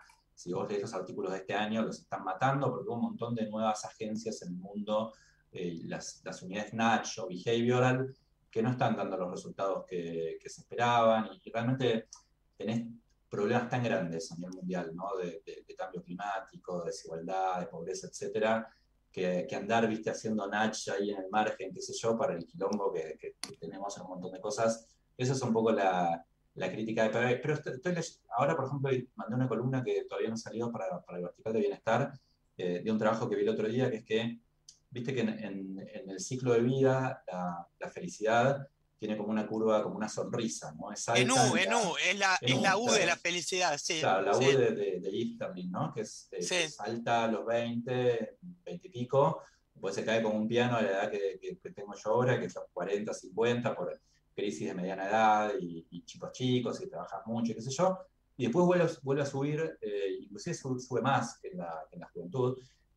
Pero el otro día estaba viendo un trabajo que eso tiene una particularidad estadística, que es que la curva después de los 60 se abre y hay muy pocos puntos en el medio. O sea, básicamente se abre en dos partes, que es la gente que crece más infeliz y la gente que crece más feliz, ¿no? O sea, a partir de los 60 es como una especie como de bisagra estadística, por lo menos, y bueno, la gente que no tiene proyecto, que no tiene buenas relaciones, relaciones en sentido muy amplio, ¿no? No necesariamente una pareja, matrimonio, sino amigos, lo que sea, bueno, es gente que va para abajo, ¿no? Y eso correlaciona después alto con enfermedades y todo, y la gente que no, como Alberto Naisberg, que tiene 97 y está haciendo 20 proyectos y está asociado con diseñadores de 25 para construir una biblioteca de acrílico, está haciendo cosas rarísimas. Bueno, la gente que sigue súper centenaria luego, ¿no? Sí, vos sabés que en el libro... Dale, perdón, te toca a vos, Ale, disculpa. No, le toca la pausa, le toca la pausa. Dale. Uno de los puntos que a Mercedes le da más bienestar es ignorar el reloj. Es una maravilla, porque es una buena ella vive al margen del reloj, la pasa mucho mejor que Marta o yo, que mal, de alguna forma. Ya se avivó, Marta, yo ahora miro el reloj. Así que nos vamos a la pausa, enseguida venimos. Vamos la radio, somos tu voz. Vamos con Eco, siempre la verdad y la mejor información. El mejor gimnasio te espera. Elegí las clases que quieras. Vamos a cuidarte, en Anfis venimos a encontrarte. ¿Cómo prevenir dengue, zika y chikungunya? Sin criaderos no hay dengue. Limpia tu patio de objetos que acumulen agua. Elimina agua estancada de recipientes. Reemplaza con tierra o arena el agua de tus flores. Tapa los tanques de agua y cisternas. Tira y perfora llantas para que no acumulen agua. Limpia floreros y bebederos. Recordá, sin criaderos no hay dengue. Intendencia Menéndez.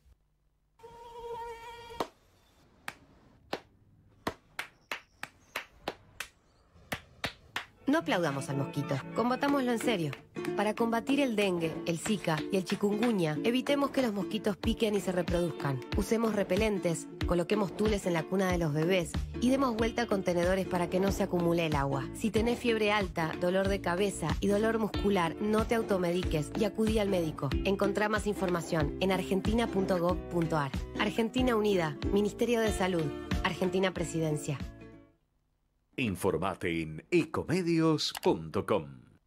Seguinos en Facebook, Ecomedios Live.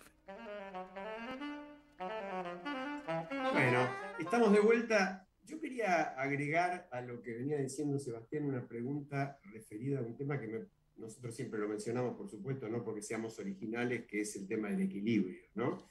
Es decir, cuando uno lee lo que dice Sebastián sobre el futuro del bienestar, toma, por ejemplo, el ejemplo famoso que alguna vez lo hemos tratado en el programa, ¿no? De Okinawa, en Japón, o de otros lugares de muchísima gente longeva.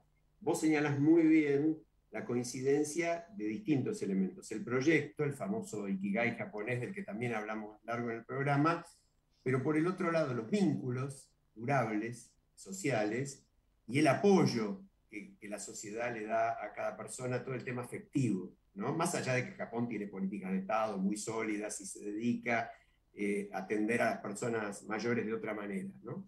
Pero yo digo, ¿cuál es tu conclusión después de haber tratado largamente el tema alcanza con los hábitos, hay que complementar los hábitos con esta cuestión también afectiva, es decir, ¿cuál es la mejor forma de buscar el bienestar? Mira, está buenísima la pregunta, hay un estudio que te diría que es el más citado en la agenda de bienestar, que es un estudio de Harvard, que se empieza en el año 1938 y son todos varones, lo único, en la época no había agenda de género, entonces son como 200 y pico de varones. Está el padre de Kennedy, por ejemplo, en esa corte, y les hacen todos los años un cuestionario. Varios viven todavía, son personas de 90 y pico de años, pero tenían 20 cuando arrancaron. Y con todos los años un cuestionario muy, muy específico, muy detallado, para ver qué les pasa y ver qué correlaciona con bienestar. Y ahí hay algunas cosas que vienen de cuna y que son difíciles de cambiar, ¿no? Por ejemplo, tener una niñez apacible, es algo que, bueno, la tuvimos o no la tuvimos, tener parientes longevos, ¿no? Ancestros longevos, tener personalidad más cercana o más lejana a la depresión, son cosas difíciles de cambiar, pero hay 7 hábitos identificados que sí se pueden cambiar y algunos son los que uno supondría, ¿no? Comer bien, moverse, hacer actividad física, tener más autoconciencia, etcétera. Pero el que más, cuando vos ves cuál es el que más correlaciona, es el tema de los vínculos, ¿no? O sea, es el Moai en Japón. De nuevo, vínculos no necesariamente a nivel de parejas, ¿no?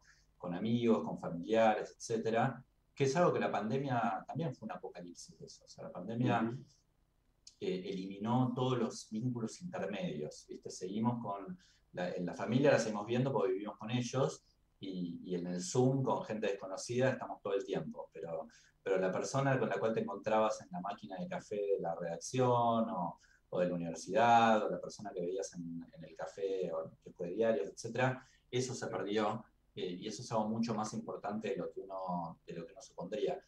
Así que es una mezcla de cosas, pero si querés, una de las cosas que más sorprende es el tema de los vínculos, y también el tema del proyecto y el tema del aprendizaje permanente, ¿no? Que también era algo que por ahí no se tenía muy en cuenta, y ahora se sabe que el aprendizaje permanente crea lo que en psiquiatría se llama una reserva cognitiva, ¿no? Y está estudiado y está súper demostrado a nivel empírico, que vos seguir estudiando, seguir teniendo proyectos, seguir aprendiendo cosas nuevas durante toda tu vida, te crea algo que te sirve después como defensa para demorar muchos desafíos mentales, ¿no? Sirve como defensa para el Alzheimer, para un montón de cosas que por ahí nos pueden afectar y que con estas cosas, bueno, tienen menos chance de ocurrir, ¿no? ¿Sabés, Sebastián, que una de las coincido plenamente y hay muy pocas certezas respecto de cómo lograr una longevidad positiva? Una de las certezas es invertir en los vínculos, absolutamente.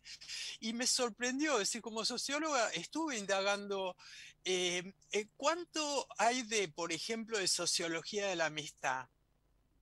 Yo diría que símil o muy poco en algunos clásicos, pero uno tiene también que explorar en aquellas culturas donde la vejez es aspiracional. ¿Qué pasa allí? Por ejemplo, el caso de Okinawa, las zonas azules, etc.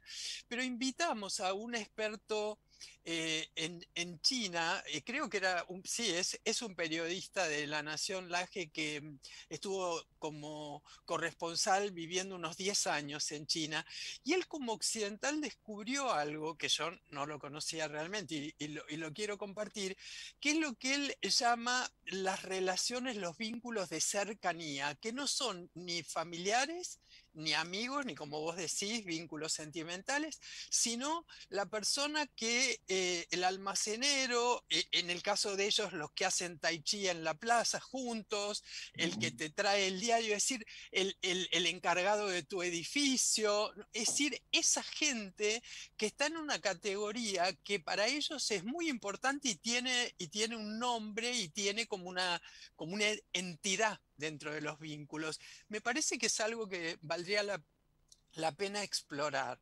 En Occidente, cómo son estos vínculos de cercanía, cuáles son los vínculos de amistad más poderosos, es realmente fascinante, porque bueno, es una certeza, como vos decís, está demostrado científicamente que si queremos tener una buena longevidad, hay que construirla desde ahora a partir de sostener los vínculos cercanos y de amistad y familiares.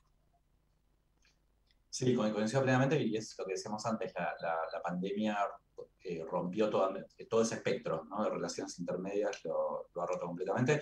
Y te agregaría algo también, que es que yo trato de hacer ya desde hace varios años, que es hacerme amiga de la gente lo más distinta de uno posible, ¿no? O sea, yo lo llamo trabajar con extraterrestres, ¿viste? O sea, trabajar con gente... no sé si vieron...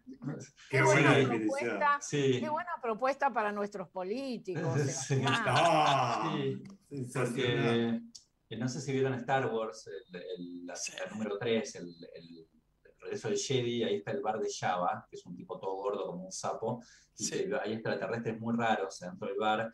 Entonces, a mí me gusta trabajar con una especie de bar de Java, de gente muy distinta. Sabes que en temas de diversidad también está demostrado que la diversidad que importa realmente en términos de creatividad es estar con gente que tiene estilos cognitivos muy distintos al tuyo, ¿no? Vos, de nada te sirve en una empresa si vos tenés diversidad de género, de profesiones, de razas, y todos hicieron el mismo posgrado en el IA, en San Andrés, en el Harvard, en Stanford, etcétera, todos piensan igual al final del día y se traban en el mismo lugar donde hay que encontrar una solución. Entonces, si vos estás con gente muy distinta todo el tiempo, digamos, eso no ocurre. Yo hice un libro, mi penúltimo libro, lo hice con un físico siberiano que se llama Andrei Vashnov, que es un extraterrestre. Ahora doy clases en Arizona con Rebecca Wang, que es una argentina coreana, que somos muy amigos. El libro último, principal fuente, es Alberto Neisberg de 97. Pepe Sánchez, ¿viste? Mis amigos de Pepe, que ni lo conocía, ¿viste? Es un basquetbolista, así que... y aparte es más divertido, obviamente, ¿no?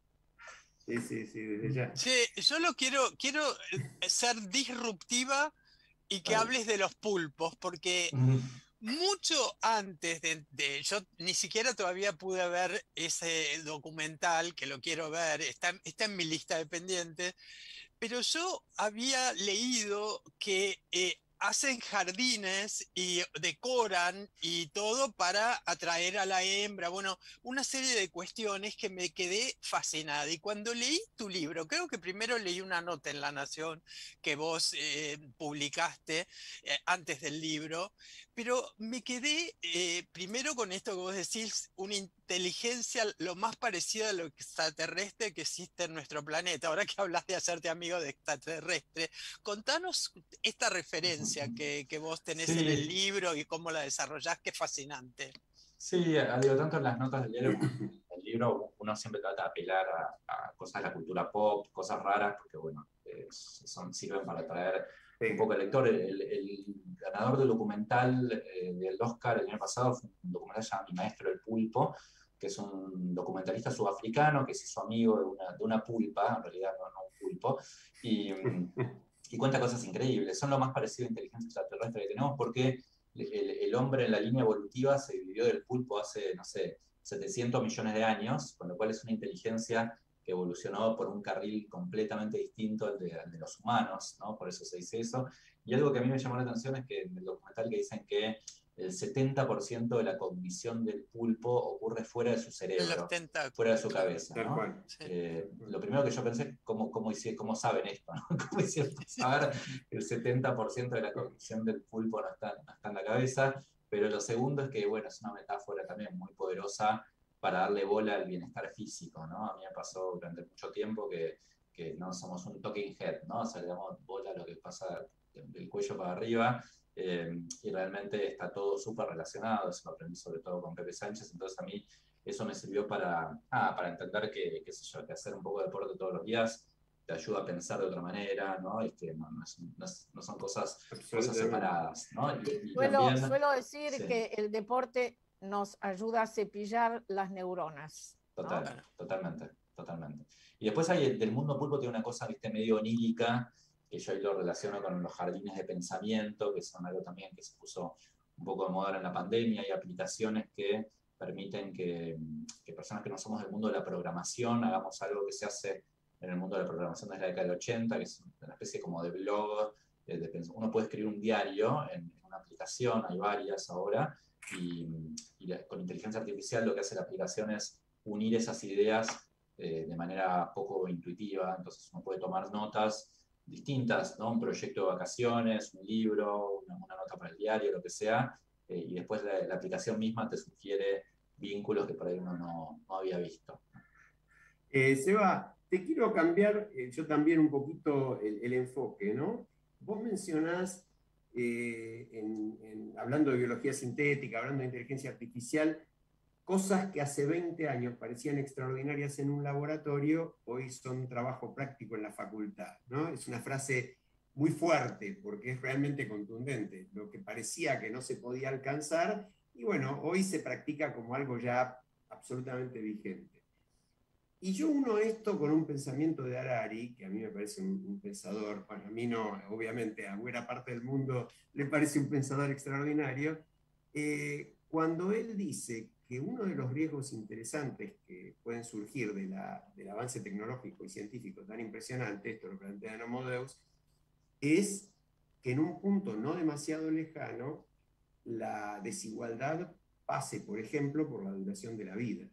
Algo que hoy es relativamente menor en cuanto al promedio de vida, es significativo, pero no tanto. Pero puede llegar a pasar que se puedan vivir tranquilamente 200 años, pero eso va a depender de todo lo que tenés que gastar para vivir esos 200 años. En tu trabajo sobre el futuro del bienestar, ¿viste algo de esto como economista? Sí, es una, te diría que es un debate permanente en el sector, digamos, las proyecciones más distópicas versus las más utópicas. La realidad es que lo primero que no puedes hacer es generalizar, ¿viste? Porque no hay una tecnología, son un montón de tecnologías. Y hay tecnologías que son más igualadoras, más desigualadoras, ¿no? O sea, depende de cada tecnología. Y después también depende de cómo la sociedad adopte cada tecnología, ¿no? Entonces tenés como varias capas, si querés, que te modifican el impacto. Y la realidad es que cada cosa que se va descubriendo uno la puede usar para el bien o para el mal, ¿no? CRISPR, ¿no? Que para muchos es el gran avance científico de este siglo, que es este método de edición genética que se descubrió hace 12 años aproximadamente, sirve, por ejemplo, hoy para editar un órgano de un animal, para una persona que está muriendo de cáncer, pueda trasplantarse un pulmón de un cerdo que ya se hace, editado por CRISPR y le salva la vida. Y también puedes usarlo para crear un mosquito genéticamente modificado para que mate cientos de millones de personas, y esto es algo que dijo Bill Gates, no lo estoy inventando ahora, digamos, es algo que está en el horizonte. Entonces es muy difícil, ¿viste?, saber todos estos avances si van a ser para bien o para mal. Yo con el tema de vivir 200 años, creo que alguna vez lo vamos a lograr. No me parece que en las próximas décadas, me parece que es muy difícil eso de lograr cuando uno habla con biotecnólogos. Es algo que ya está en el horizonte, pero no de ninguna manera algo cercano. Y creo que hay, sí, que hay algunas tecnologías ahí en bienestar que son más desigualadoras, como esta, ¿no? Digo, Elon Musk, Bezos, tienen acceso a algunas cosas que el común de los mortales no tenemos, pero la mayoría de los hábitos que se hablan en el libro son o gratuitos o muy baratos, ¿no? Tomar más agua no sale plata, comer menos carne te sale más barato que comer más carne, meditar algo tampoco te cuesta demasiado.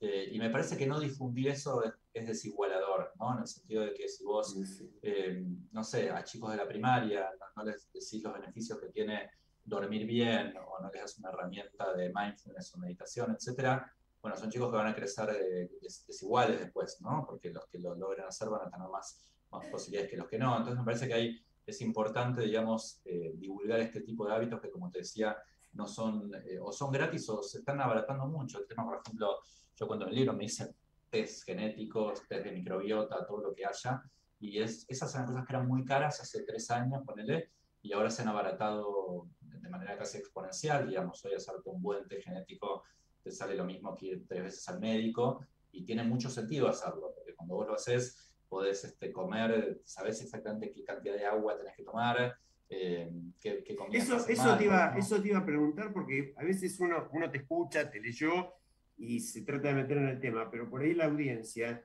está bueno explicarle qué es un test genético y esto que vos decís que está al alcance de cualquiera. Vos das un ejemplo, por ejemplo, decís que Pepe Sánchez pasó de tomar 2 litros a 4 y eso le produjo una revolución en su cuerpo, de alguna manera. Explicar un poquito más, me parece que es interesante.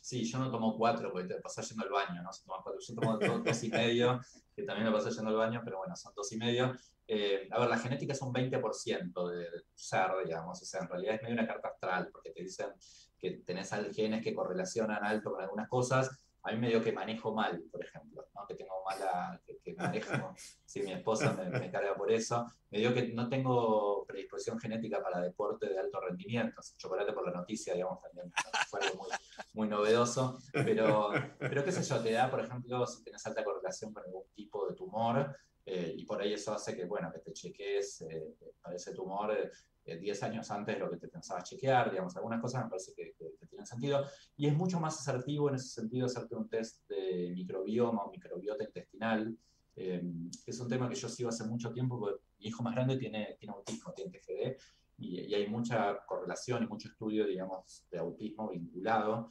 al microbioma, y eso te da, eso es algo que también lo puedes hacer ahora, es muy fácil de hacer, y te dice exactamente, bueno, qué alimentos te producen intolerancia, hay un montón de alimentos que no lo sabés, tomás conciencia de lo poco diversos que somos para comer, ¿no? Comemos siempre todo lo mismo. Entonces, el primer consejo que te van a dar, aunque no tengan resultado, es que vayas a la verdulería y te compres cosas que nunca comiste. El microbioma se puede mejorar también por formas extra alimenticias, por ejemplo, tener una mascota. No sé, Marta, ¿vos tenés una mascota, gato, perro o algo? Marta. ¿Cómo? No, ¿tenés una mascota? Preguntaba Seba. No, tuve. Tuviste. Bueno, tener un perro o gato te mejora la microbiota, porque los microbios interactúan con el animal, entonces, nada, andar descalzo en el pasto también te lo mejora, hay un montón de cosas que lo mejoran. Y estas empresas ya en el mundo, por ejemplo en Alemania, las empresas que hacen análisis de microbiota, están integradas en vertical. El otro día vi una alemana que se llama MyMuesli, que es una aplicación que lo que hace es que te determinan tu flora intestinal y luego te especifican el tipo de cereal que tenés que comer a la mañana en tu desayuno. Viste que hay un montón de cosas. Uno compra una caja y compra la caja que viene, ¿no? Con la mezcla de pasa de uva, con azucarita, qué sé yo, pero hay como 100 cosas que se le pueden meter a esa caja, y esa caja, la mejor caja es específica para Alejandro, para Mercedes o para Marta, ¿no? Y eso está a la vuelta de la esquina, digamos, todo eso va a pasar. Digo, las dietas que siempre leímos en las revistas, no sirven para nada, porque cada persona es un mundo en sí misma y cada uno tiene, digamos, distintas sensibilidades con distintos alimentos. Entonces creo que la etapa de ultra personalización se viene con todo, y dentro de 10 años nos va a dar vergüenza que no teníamos, viste, un sensor de un montón de cosas permanentes, ¿no? de nuestro cuerpo como podemos tener ahora, ¿no? Esta locura de ir al médico cada 6 meses y que te manda a hacer análisis y después te da fiaca y no vas, y nunca lo llevas, y te dice, y es una foto de tuya de un momento en los 6 meses, ya es algo medio del pasado, ¿no? Che, Sebastián. Perdón. Dale. Te quiero preguntar algo que he leído un poco, escucho, pero me parece una cosa tan lejana, a pesar de que dicen que está muy cercana. Contanos algo, si es que te has sumergido un poco en ese tema, supongo que sí, del metaverso. Mira, sí, de hecho hice una etapa para la Nación Revista hace 2 meses con una historia muy increíble que se llama La Casa Voltaire, que son unos chicos argentinos de Litva, que en el año 2012 alquilaron una casa ahí en el pasaje Voltaire de Palermo, y son 15 chicos que hoy tienen empresas que valen más de $10.000 millones en sumadas, ¿no? Una de ellas es Decentraland, que es la gran empresa mundial de temas de metaverso, y es una empresa argentina que aumentó, para que tengas una idea, una empresa que se valía unos $millones, pero cuando Facebook se transforma en Meta en octubre del año pasado, esa empresa de Decentraland pasó a valer más que el New York Times de un día para el otro, porque era la empresa increíble, ¿no? Y se sabía re poco de esto, porque los chicos no hablan. Conseguí hablar con 3 después de meses y meses de tratar de que hablaran por temas de seguridad, por un montón de temas, tienen un perfil muy bajo. Entonces ahí escribí bastante el tema. Es un tema fascinante. Ahora estás en la parte, digo, como lo que decía Mercedes recién, ¿viste? Ahora estás en la parte, en la contraola, no hay mucha crítica. Meta ha caído a la mitad de su valor, digamos, ayer leí una nota muy divertida de un CEO norteamericano ruso que vivió en la Unión Soviética y que él decía que la gente que vivió en la Unión Soviética tiene mucha sensibilidad para decir que el metaverso va a fracasar, porque nada de mucho control y centralizado, ¿viste? Ellos ya lo vivieron en la Rusia soviética, entonces esa gente dice esto no va para ningún lado. Yo creo que hoy es un signo de pregunta, ¿no? Si es un signo de pregunta, pero bueno, la última nota que hice en el Teleco, que hice el domingo pasado sobre la teoría de la simulación, hay mucha gente que está diciendo que estamos en un simulado. Muy buena. Elon Musk dice eso. Hay muchos filósofos que dicen, mira, si vos extrapolás, no sé, lo que era un juego electrónico hace 40 años, el Pong, ¿no? El Space Invaders en la década del 70-80, y lo comparás con un juego de hoy y extrapolás eso de acá 100, 200 años, vamos a estar en una realidad completamente inmersiva, ¿viste? Que no vas a poder diferenciar nada de lo virtual de lo real. Entonces, ¿por qué eso no se hizo ya? Lo hizo una civilización anterior y nosotros somos personajes de esa simulación, ¿no? Esa teoría nos están dejando avanzar ahora al nivel que ellos llegaron hace muchos años cuando hicieron el piso 13. Claro. La famosa película es para mí una de las películas más impresionantes. Sí, impresionante. Impresionante. Sí, hoy si vos entras a Decentraland, en algunos de estos lugares, Marta, es como un Las Vegas, ¿no? Podés ir a un club de nudistas a la noche, podés jugarte unas fichas en el casino, charlar algo en un bar, ¿no? Pero es una cosa todavía medio rara. Y yo, ¿viste? A los cambios sociales, esto es un cambio social, ¿viste? Esto va más allá de la tecnología.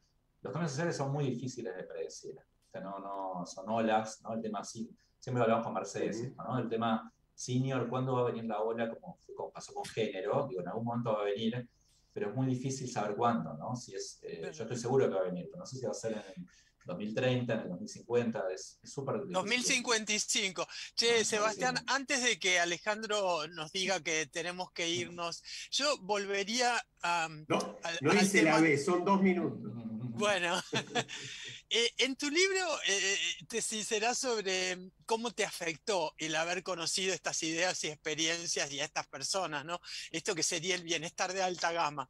Y además cómo empezás el libro, que es genial, que es muy gracioso, cómo es tu inicio, o cómo era quizá tu inicio del día, el tuyo y de tu familia. Me encantaría que nos digas qué hábitos agregaste a tu vida y de la familia, gracias al libro, que también me pareció muy fascinante cuando lo contás.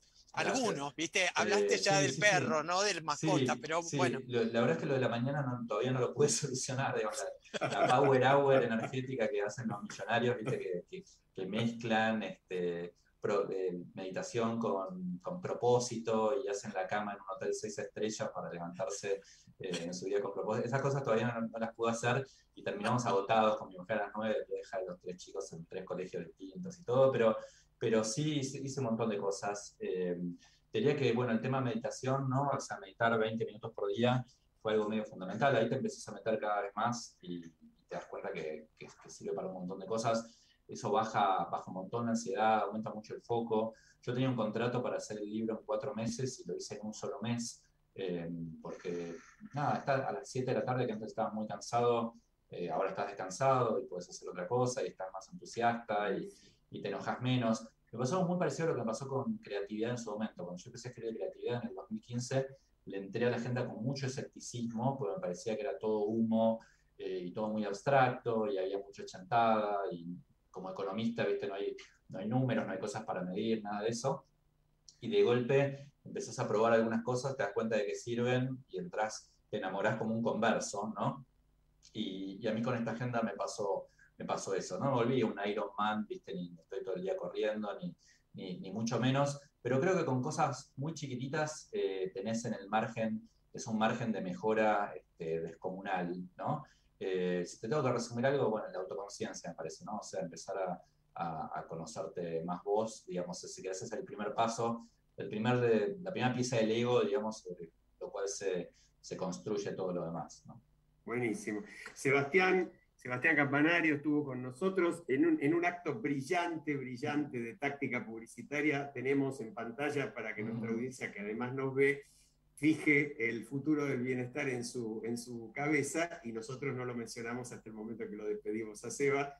Muchas gracias por acompañarnos, buenísimo lo tuyo, y realmente nos dejaste un mensaje para que no solamente la audiencia piense, sino cambie sus hábitos. Genial, parece, Marta, Alejandro, un lujo enorme. Cuando quieran volvemos a hablar. Gracias. Un abrazo, nos vamos a la Gracias. pausa.